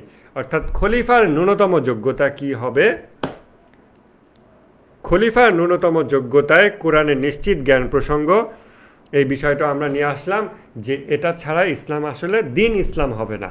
ইসলাম হবে আমাদের সেকুলার দিনের জীবন যাপন করতে করতে, ইসলাম হবে ফরেন অবজেক্ট, খালি সেজদা দেয়া না খেয়ে থাকে কিছু সময়, দ্যাটস ইট। সো রিয়েল ইসলাম পালন করতে হলে আমাদের সমাজ জীবনে ইসলামকে নিয়ে আসতে হবে। তার জন্য সামাজিক নেতৃত্ব লাগবে, নেতৃত্বের কোরআনের জ্ঞান থাকতে হবে।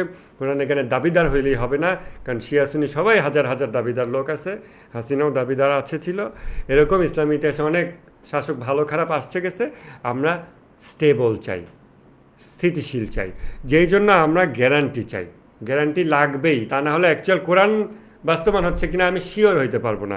আর যদি তা কখনো মানব জাতির জন্য আল্লাহ ভাগ্যে রাখেই নাই, তাহলে রাসূল সাল্লাল্লাহু আলাইহি ওয়াসাল্লাম নিজে কেন বাস্তবায়নকারী জায়গায় বসছিলেন? তিনি বলতেন যে দেখো আমি কোরআন নিয়ে আসছি, বাট তোমরা কেউ বাস্তবায়নকারী হও, তোমরা কোরআন আমার কাছে শেখো, আমি শিখাই। প্রতিদিন তাফসিরের ক্লাস হবে, এটা হবে, ওটা হবে, তারপর বাস্তবায়নকারী সে বাস্তবায়ন করবে। না, আমাদের সোনালী যুগ স্বপ্ন দেখায় দেবে, আর এরপর আমরা আর সেই স্বপ্ন পাবো না। বাকি সারা জীবন 1400 বছর ধরে আমরা বলবো আমাদের সোনালী যুগ ছিল। ওই যে আমাদের অনেক টাকা পয়সা ছিল, পুকুরে ইলিশ মাছ ছিল, এই টাইপের আমরা গল্প করে বেড়াবো মানুষের কাছে, নাকি? এটা হতে পারে না, এটা তামাশা, এটা হতেই পারে না, এটা ইসলাম না। খলিফার ন্যূনতম যোগ্যতায় কোরআনে নিশ্চিত জ্ঞান প্রসঙ্গ, এটা আমরা দেখলাম। এবং এই জায়গাতে আপনি এসে বুঝতে পারবেন শিয়া সুন্নির যে পার্থক্য, মূলত মঞ্জিলা মাকসুদ একই, সবাই একই জায়গায় পৌঁছাতে চায়। কোনো সুন্নি মুসলমান কি আছে যে বলবে যে না, আমাদের সমাজে যিনি খলিফা তার কোরআনের জ্ঞানটা একটু বেশি হয়ে গেছে, 100% আমার অসুবিধা লাগতেছে, এটা 20% 30 হলে ভালো হয়, 50 হলে ভালো, কিন্তু 100%টা বেশি, এটা পছন্দ না আমার। ইম্পসিবল। কারণ শিয়া বলে সুন্নি সবাই তো পারফেকশনিস্ট অ্যানিমল। সেও চায় কোরআনের শতভাগ জ্ঞান সম্পন্ন বা বিধান বাস্তবায়নকারী সমাজে থাকুক, এটা তার হৃদয়েরই চাওয়া। শিয়ারা শুধু বুদ্ধিভিত্তিক জায়গা থেকে এটা দেখাইতে সক্ষম হয় যে হ্যাঁ, এটা শুধু হৃদয়ে চাওয়া হইলেই হবে না, এটাই ইসলাম, এটাই একমাত্র লজিক্যাল মানে এক্সপ্লেনেশন। এছাড়া তুমি ইসলামকে নষ্ট করে ফেলবা, ইসলাম ধ্বংস হয়ে যাবে, এছাড়া ইসলাম টিকেই থাকতে পারবে না। ইসলামকে যদি তুমি ইসলাম রাখতে চাও, ঐশী ব্যাপার রাখতে চাও, if it has to be divine, if it is to be divine, this is the way it becomes divine, through ইমামা, ইমামতের মাধ্যমে, যিনি কোরআনের ব্যাখ্যাকারক, কোরআনের বিধান বাস্তবায়নকারী, যার সেইটার যোগ্যতার সার্টিফিকেট আছে। এরপর আমাদের যে জিনিসগুলো আমরা পরবর্তী দিনে আগামীকালকে আলোচনা করব, যে তাহলে যদি আজকেও দুনিয়ার বুকে সেরকম ব্যক্তি থেকে থাকে, সেই ব্যক্তি আজকে কোথায়? কারণ তাকে আমাদের গোটা মানব জাতির দরকার, শুধু শিয়াদের দরকার না, শুধু সুন্নিদের দরকার না, গোটা মানব জাতির সেই ব্যক্তি বা ব্যক্তিদেরকে দরকার যার বা যাদের এই সার্টিফিকেট আছে। আর এই সার্টিফিকেট হুট করে আপনি আমি ক্লেম করলে তো হবে না, এটা অবশ্যই চেইন আকারে আসতে হবে, আপনারা তো বুঝতেই পারতেছেন। তাহলে মাঝখান থেকে একজন আল আজহার ইউনিভার্সিটি অমুক বলল আমি 100% জ্ঞানের সার্টিফিকেট দিচ্ছি, তোমারে সার্টিফিকেট দিছে কে? তার আগের জনকে সার্টিফিকেট দিছে কে? এইভাবে ব্যাকট্র্যাক করতে করতে অবশ্যই আমাদের প্রথম সার্টিফিকেট দাতা হবেন রাসূল সাল্লাল্লাহু আলাইহি ওয়াসাল্লাম নিজে। তারপরের ব্যক্তি আবার আরেকজনকে সার্টিফাই করে যেতে হবে। এই চেইনটা হতে হবে আনব্রেকেবল, এই চেইন কোনোভাবে ব্রেক হওয়া যাবে না। আমরা যে আনব্রেকেবল চেইনে আলাপ করছি, এটা আমি একটু নোট করে রাখি। হ্যাঁ,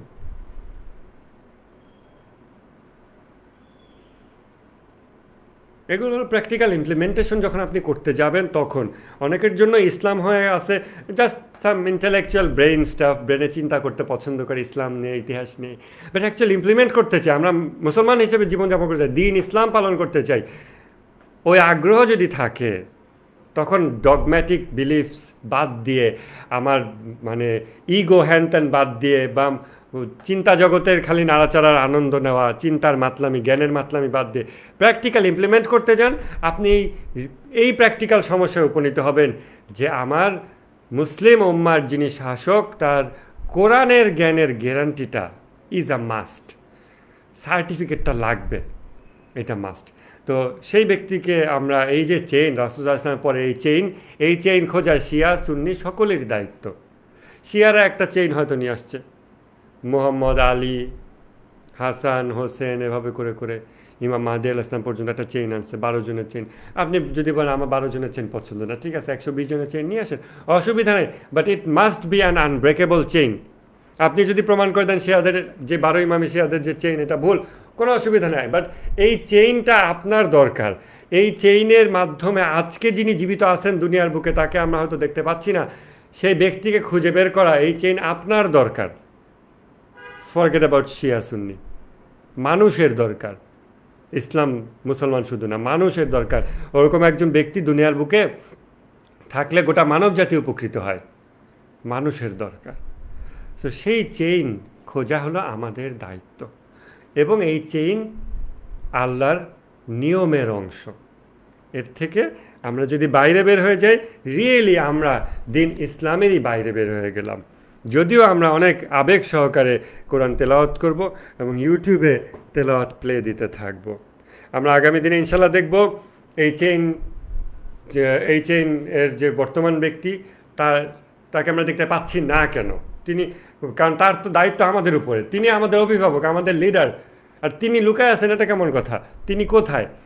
এই প্রশ্নের উত্তর আমরা সলভ করব, এবং তারপর সেখান থেকে আমরা দেখব যে বর্তমানে মুসলমানরা কি করতেছে, কি করতে পারে, ফিলিস্তিন ইস্যু, ইরান, ইসলামী বিপ্লব, মোকাওয়ামা, রেজিস্ট্যান্স, সব কিছু আমরা আগামীকালকে কভার করব ইনশাল্লাহ। আজকে আলোচনা এখানে শেষ হচ্ছে।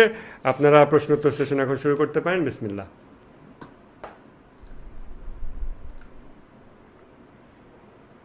ফেসবুকে যারা যারা দেখতেছেন আপনারা প্রশ্ন ফেসবুকেও লিখতে পারেন।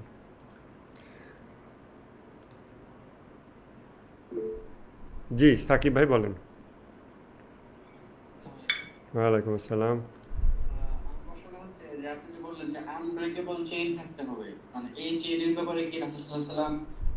সুস্পষ্ট করে বলে যেতে পারতেন না, বা আমাদেরকে যেভাবে ভবিষ্যৎবাণী দিয়ে গেছেন, বিভিন্ন বিষয়ে সতর্ক করে গেছেন পরবর্তী যুগে কি হবে না হবে, উনি তো এরকম নাম ধরে ধরে বলে যেতে পারতেন যে তোমাদের এই মানে আমার নবতের পরে বেলায়েত আসবে, ইমামত আসবে, তোমরা সেভাবে সেগুলো অনুসরণ করবে। মানে এটা কি, মানে আপনি যে বললেন যে এটা হচ্ছে আল্লাহর রুলস না যে এরকম হুটহাট হয়ে যাবে, যদিও এরকমই হয়, কারণ রাসূলুল্লাহ সাল্লাল্লাহু আলাইহি ওয়াসাল্লাম এটা সুস্পষ্টভাবে বলে যাওয়ার কথা আমাদের সবাইকে, উম্মতের। বলে যাওয়ার শুধু কথা তা না, তাকে তো এটা বলতে হবে। আমি যখন এটাকে যুক্তি দিয়ে বলতেছি, বুঝতে পারতেছি, তখন আমার সামনে ইতিহাস যদি নাও আসে, আমি হয়তো হাজার হাজার ইতিহাস আছে, আমি হয়তো একটা ইতিহাস পড়ি নাই, আমি দেখতে পাইনি বলে কিছু নাই তা না।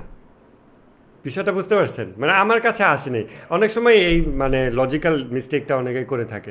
যেমন এই যে আজকে ফিলিস্তিনে যা হচ্ছে, একজন আমাকে ফেসবুক পোস্টে লিখছে, ইরান কেন কিছু করতেছে না?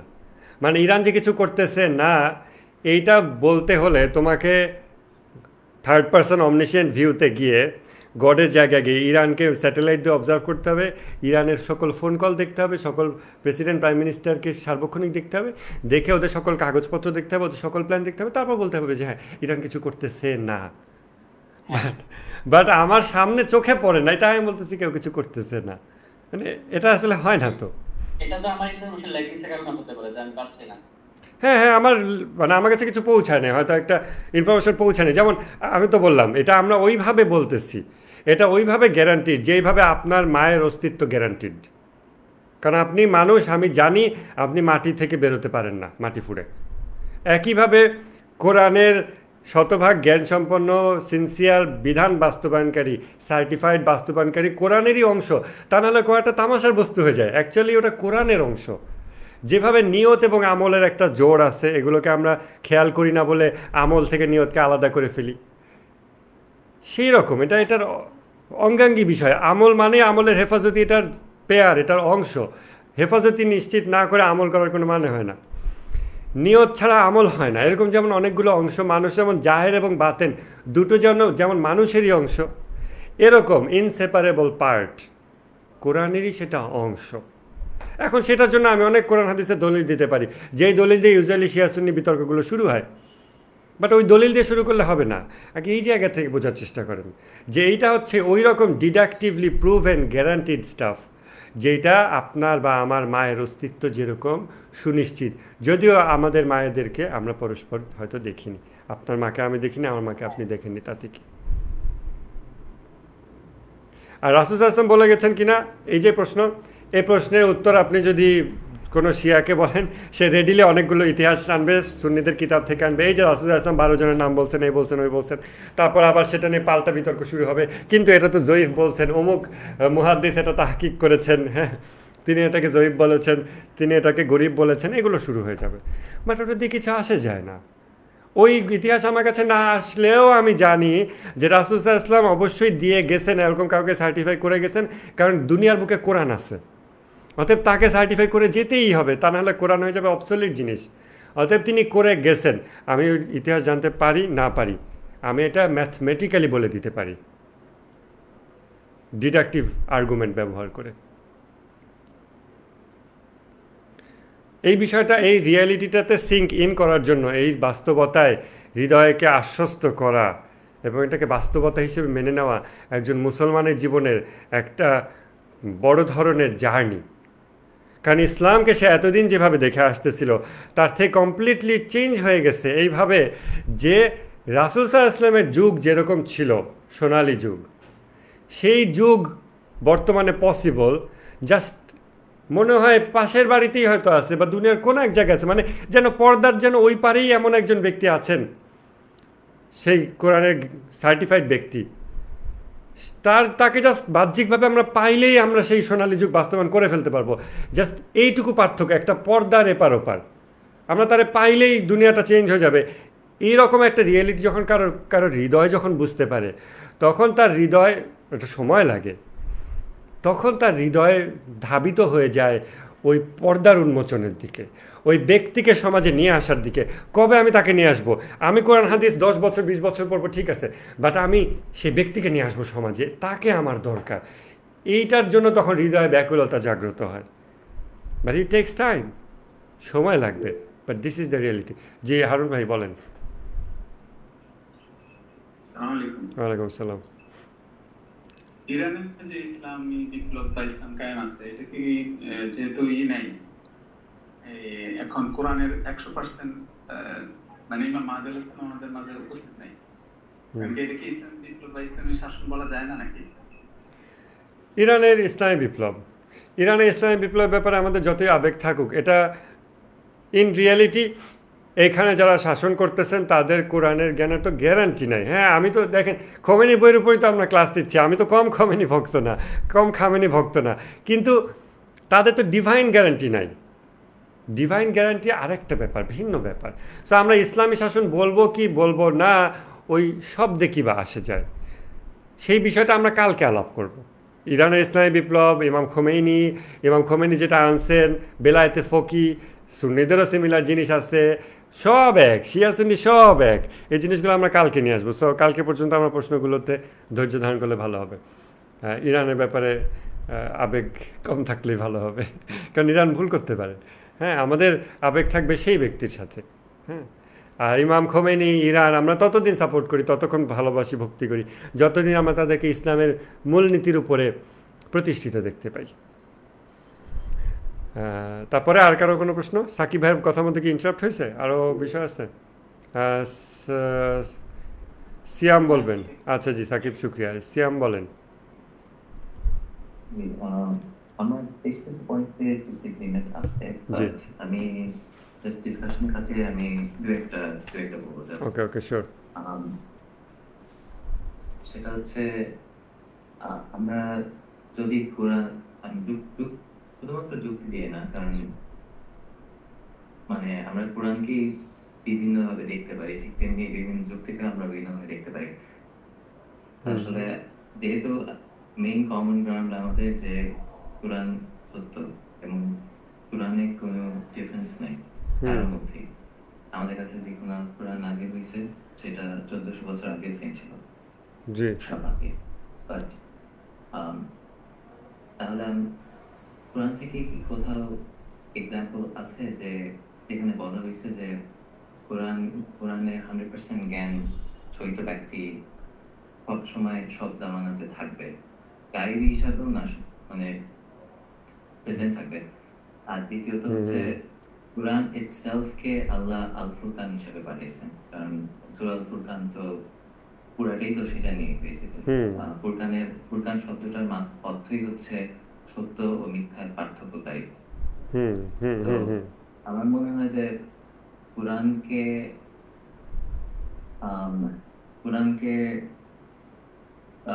জাস্ট বিকজ আমাদের বিভিন্ন ডিফারেন্ট ইন্টারপ্রিটেশন আছে, কোরআন মানে এটা সত্ত্বেও কোরআন ইটসেলফ অনেকটাই এনাফ, কারণ কোরআন নিজেই এটা বলতেছে বিভিন্ন জায়গায়।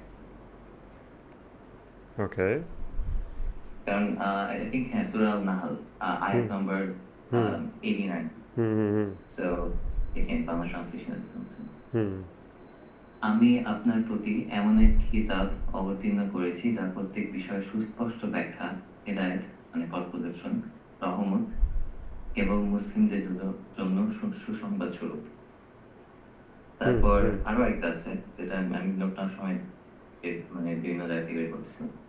তো সূরা আল আনাম আয়াত নাম্বার 38, আমি এই কিতাবে কোনো কিছুই বাদ দিইনি। হুম হুম হুম আহ, মানে এরকম আরো আছে আর কি। হুম হুম আম, তারপর সূরা আল আনামে বিভিন্ন জায়গায় আছে হুম। একই জিনিসের এটা সকল reinforcement কিছুর বর্ণনা কোরআনকে বলা হয়েছে। দিয়ে। হুম তো আর দ্বিতীয় এটাই ছোট্ট একটা ট্যানজেন্ট আমি বলি, সেটা হচ্ছে হুম মডার্ন ডেতে আমরা যদি সুন্নিদের ভিতরে, আমি লেবেল হিসেবে ইউজ করতেছি না, জাস্ট হুম স্ক্রিপ্ট লেবেলটা ইউজ করতেছি। ওকে সুন্নি ইসলামের মধ্যে 4টা মাযহাব, যেটা হুম শাফি, মালিকি, হানবলি, হানাফি, হ্যাঁ হ্যাঁ এদের সবার মধ্যে এগ্রিমেন্টস আকিদাগত ভাবে বা তাওহীদি ভাবে সবকিছুই অনেক সেম, জাস্ট ডিফারেন্সেস ছোট ছোট ruling A for the most part. কেউ বুকের উপর হাত বাঁধে, কেউ নাভির উপর হাত বাঁধে, কেউ নাভির নিচে হাত বাঁধে, আবার কেউ হাত বাঁধে না। ওকে তারপর তো হুম হ্যাঁ, এটা সত্যি যে আমরা মানে কোরআনকে সেমান্টিক্যালি বা লেক্সিক্যালি ডিফারেন্ট ভাবতে পারি, কিন্তু মূল message for the most part একই থাকে। তো এটি আর কি, আমি জাস্ট ইনি র্যাম্বল করছিলাম। আচ্ছা আচ্ছা না ঠিক আছে আপনার চিন্তাগুলো আমি নোট করছি। এখানে যে আমরা কোরআনকে বিভিন্নভাবে দেখতে পারি লজিককেও, কোরআন এরকম ব্যক্তির কথা আছে কি না এটা একটা বিষয়। কোরআন তো ফুরকান, তারপর কোরআন বলছে এটা হল সকল কিছুর বর্ণনা। কোরআন ইজ অলমোস্ট ইনাফ, সুন্নিদের ডিফারেন্সগুলো কম, শিয়া সুন্নি আবার ডিফারেন্সগুলো কম, সেগুলো আমি নোট করলাম। এইখানে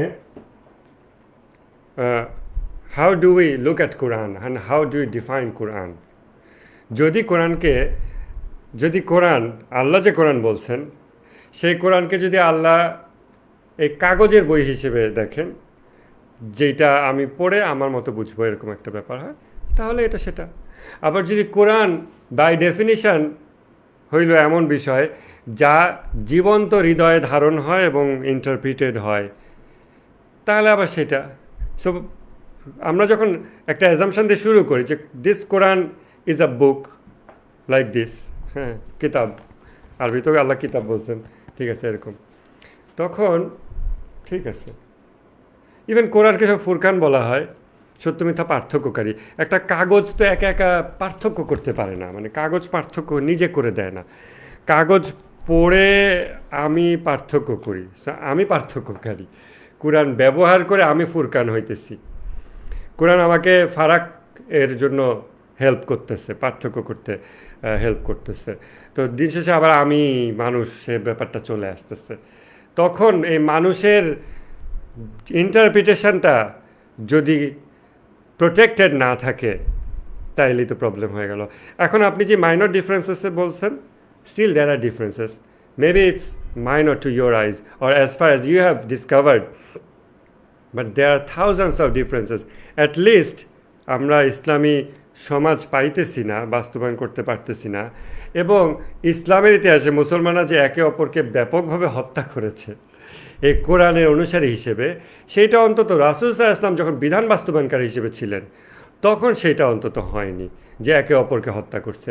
কিন্তু লেটার অন একে অপরকে কোরআনের কথা বলে যখন হত্যা করছে, তখন এই মানুষেরা, ভিন্ন ভিন্ন মানুষেরা যখন ফুরকান হয়ে ওঠে কোরআনকে ব্যবহার করে, কারণ কাগজের কোরআন একা একা ফয়সালা করতে পারে না, ফারাক করতে পারে না।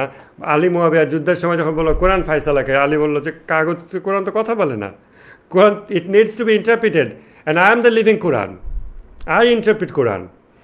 তো মানুষ হলো ইন্টারপ্রিট করে, এবং এই মানুষ একভাবে ইন্টারপ্রিট করে, ওই মানুষ আরেকভাবে ইন্টারপ্রিট করে, এবং এমনভাবে ইন্টারপ্রিট করেছে ইসলামের ইতিহাসে যে কোরআনে আয়াত দিয়ে একে অপরকে হত্যা করেছে।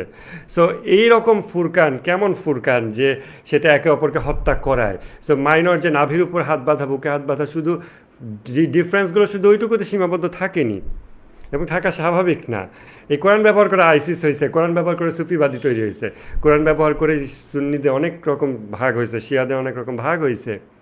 কোরআন ব্যবহার করে উইথ অল দেয়ার সিনসিয়ারিটি একে অপরকে হত্যা করছে, হাজার হাজার মানুষকে হত্যা করছে, শুধু আলী মুয়াবিয়ার সময় না, পরবর্তীতেও একে অপরকে হত্যা করছে কোরআন আয়াত ব্যবহার করে, কোরআন ব্যবহার করে। সো কোরআন যে সকল কিছুর বর্ণনা, যেই জিনিস সকল কিছুর বর্ণনা হয়ে ওঠে, যেই জিনিস ফুরকান হয়ে ওঠে, ইয়ার্ডস্টিক হয়ে ওঠে, ফারাক পার্থক্যকারী হয়ে ওঠে, সেই জিনিস কেমন যে সে নিজেই নিজের সাথে সেলফ কন্ট্রাডিক্টরি হয়। তখন on the same plane, -1 and +1 cannot be the same. So পরস্পর বিপরীত জিনিস একই ডাইমেনশনে তো সত্য হইতে পারে না। তাহলে এই ফুরকান সঠিক না ওই ফুরকান সঠিক, আলীর ফুরকান সঠিক না মুয়াবিয়ার ফুরকান সঠিক, এইগুলো হচ্ছে রিয়েল কোয়েশ্চেন, কারণ বোথ সাইড কোরআন ব্যবহার করেছে। শুধু ওই ইতিহাসে না, পরবর্তী 1400 বছরে হাজার হাজার ইভেন্ট আপনি পাবেন যেখানে এগুলো ব্যবহার হয়েছে। So Quran can be enough when I read it personally, I take its interpretations personally, it remains in my personal sphere. But যখন এটা সমাজ জীবনে প্রবেশ হয় তখন এটা তো আর ইউন্যানিমাস থাকে না। এটা ইউন্যানিমাস রাখতে হলে তাহলে আপনার ওই গ্যারান্টিটা লাগে, কারণ গ্যারান্টি হলে আমরা বলতে পারি যে এ হলো সার্টিফাইড ব্যক্তি, তারটা মানি, বাকিদেরটা বাদ দিই। আর তা না হলে বলি ঠিক আছে আমি হানাফি, আমি নাভির উপর হাত বাঁধি, তুমি মালিকি, তুমি হাত ছাড়ো, আসো মারামারি না করি। আমরা শান্তিপূর্ণ সহাবস্থানের জন্য চুক্তি করতে পারি বটে, সেটা আমরা অন্য ধর্মের মানুষের সাথেও করতে পারি। বাট আমি যে এটা ইসলাম না ওইটা ইসলাম, এখন আমি যে দুটোকেই ইসলাম ডিফাইন করি, then I am playing with definitions. But যদি আমি বলি যে ঠিক আছে আসো আমরা ইসলাম পালন করি, তখন সার্টেনলি এই সবগুলোই তো ইসলাম না। আমরা শান্তিপূর্ণ সহাবস্থান করতে পারি, 4 মাযহাব সুন্নিদের শান্তিপূর্ণ সহাবস্থান করছে, আবার মাথা ফাটায় দেয় আমাদের দেশে, ওই আহলে হাদিস হানাফি মসজিদ আলাদা করে ফেলছে, মাথা ফাটাইছে, মেরে ফেলছে, হত্যা করছে, এগুলোও করে। সো আলাদা করে শান্তিপূর্ণ সহাবস্থান করা যেতে পারে। বাট যদি আপনি এক বানাইতে চান রাসূল সাল্লাল্লাহু আলাইহি ওয়াসাল্লামের সময় ইমপ্লিমেন্টেশন ওয়াইজ, আপনার একটা না একটা ইন্টারপ্রিটেশনকে ধরে নিতে হবে যে দিস ইজ কারেক্ট। সুন্নিদের মধ্যে হাজারো তাফসিরে হাজার ইন্টারপ্রিটেশন আছে তো। মৌলানা মৌদুদি তিনি তো সুন্নি ছিলেন, তিনি যে এরকম ইন্টারপ্রিট করছেন, যা কিছু করছেন তাই নিয়ে সুন্নি জগতে একটা ঝড় উঠে গেছে। এখন বাকিরা যেহেতু মেজরিটি, তারা কি তাকে বাতিল করে দিয়ে বলবে দ্যাটস আ ফ্রিঞ্জ স্টাফ, আমি এটা বাদ, আমরা 4 মাযহাব আমরা এভাবেই থাকবো। উনি তো হানাফির মধ্যে থেকেই যা কিছু বলছেন সেটা নিয়ে হানাফি হুজুরটাই পাগল হয়ে গেছে। উইথ অল হিজ সিনসিয়ারিটি তিনি তার মতো ইন্টারপ্রিট করছেন এবং অন্যদের সাথে একটা কনফ্লিক্ট হয়েছে। So conflict has never been very minor, not has it been negligible. বরং মুসলমানদের যত দুরবস্থা দুর্গতি এর মেজর কারণই ওইটা যে আপনার ইন্টারপ্রিটেশন ভিন্ন ভিন্ন হওয়া। কারণ অ্যাটলিস্ট সার্টিফাইড লোক থাকলে মানুষজন তার কাছে আসতে পারতো, সার্টিফাইড লোক না থাকার ফলে আলাদা আলাদা দল করতেই হয়েছে।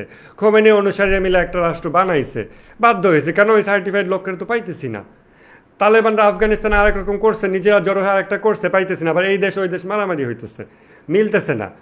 কিন্তু যদি সার্টিফাইড লোক হয়, ইমাম খোমেনি যেটা বলছেন যে আজকে যদি আল্লাহ রাসূল সাল্লাল্লাহু আলাইহি ওয়াসাল্লাম এবং ইতিহাসের সকল নবী রাসূল একত্রিত হইতেন, কখনো তারা বিবাদ করতেন না।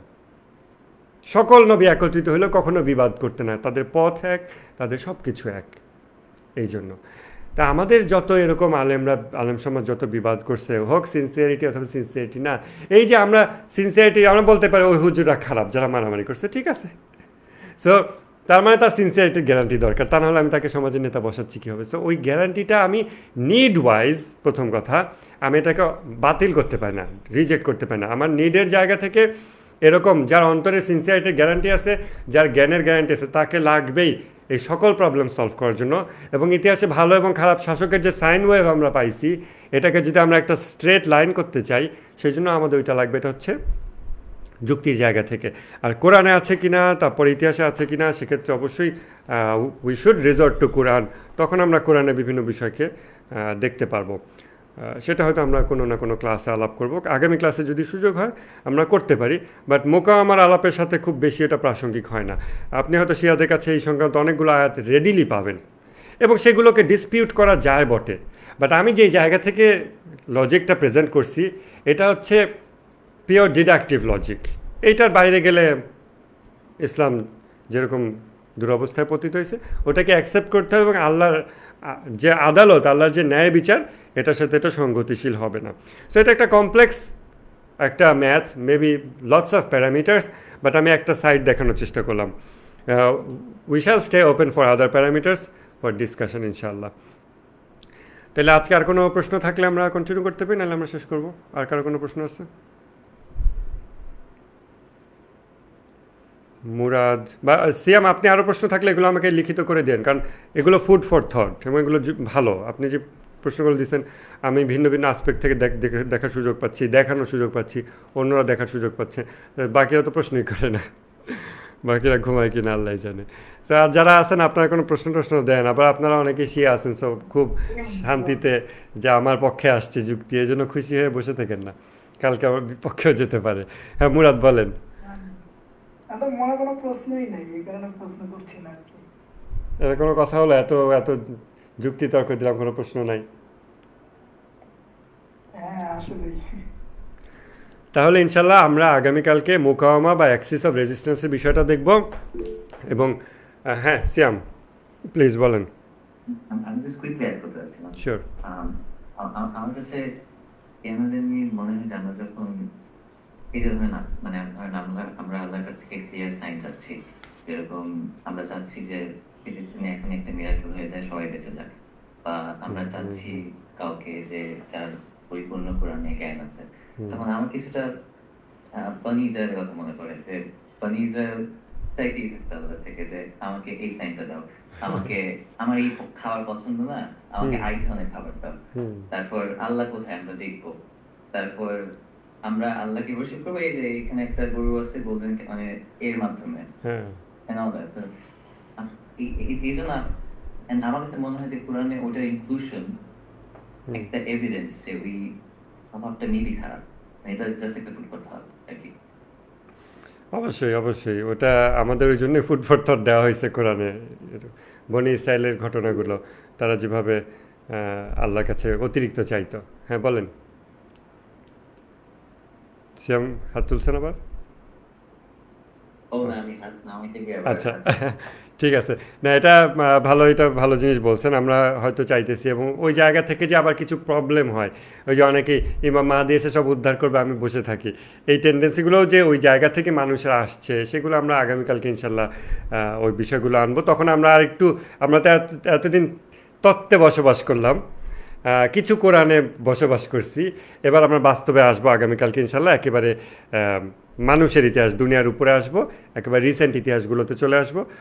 তখন ইনশাল্লাহ এই বিষয়গুলো রিজলভ হবে, যে আমাদের বসে থাকার সুযোগ নেই, কর্ম করতে হবে, বরং বেশি করতে হবে, বরং কী করতে হবে সেগুলো নিয়ে আমরা ইনশাল্লাহ মোকাওয়ামার ক্লাসটা আগামীকালকে শেষ করব। ঠিক আছে, আজকে এই পর্যন্তই থাক। সবাইকে পার্টিসিপেট করার জন্য ধন্যবাদ। আগামীকালকে দেখা হবে। সবাই দোয়া রেখেন, কালকে কদরের রাত, সবাই সবার জন্য দোয়া করেন। সবাই ভালো থাকেন। খোদা হাফেজ।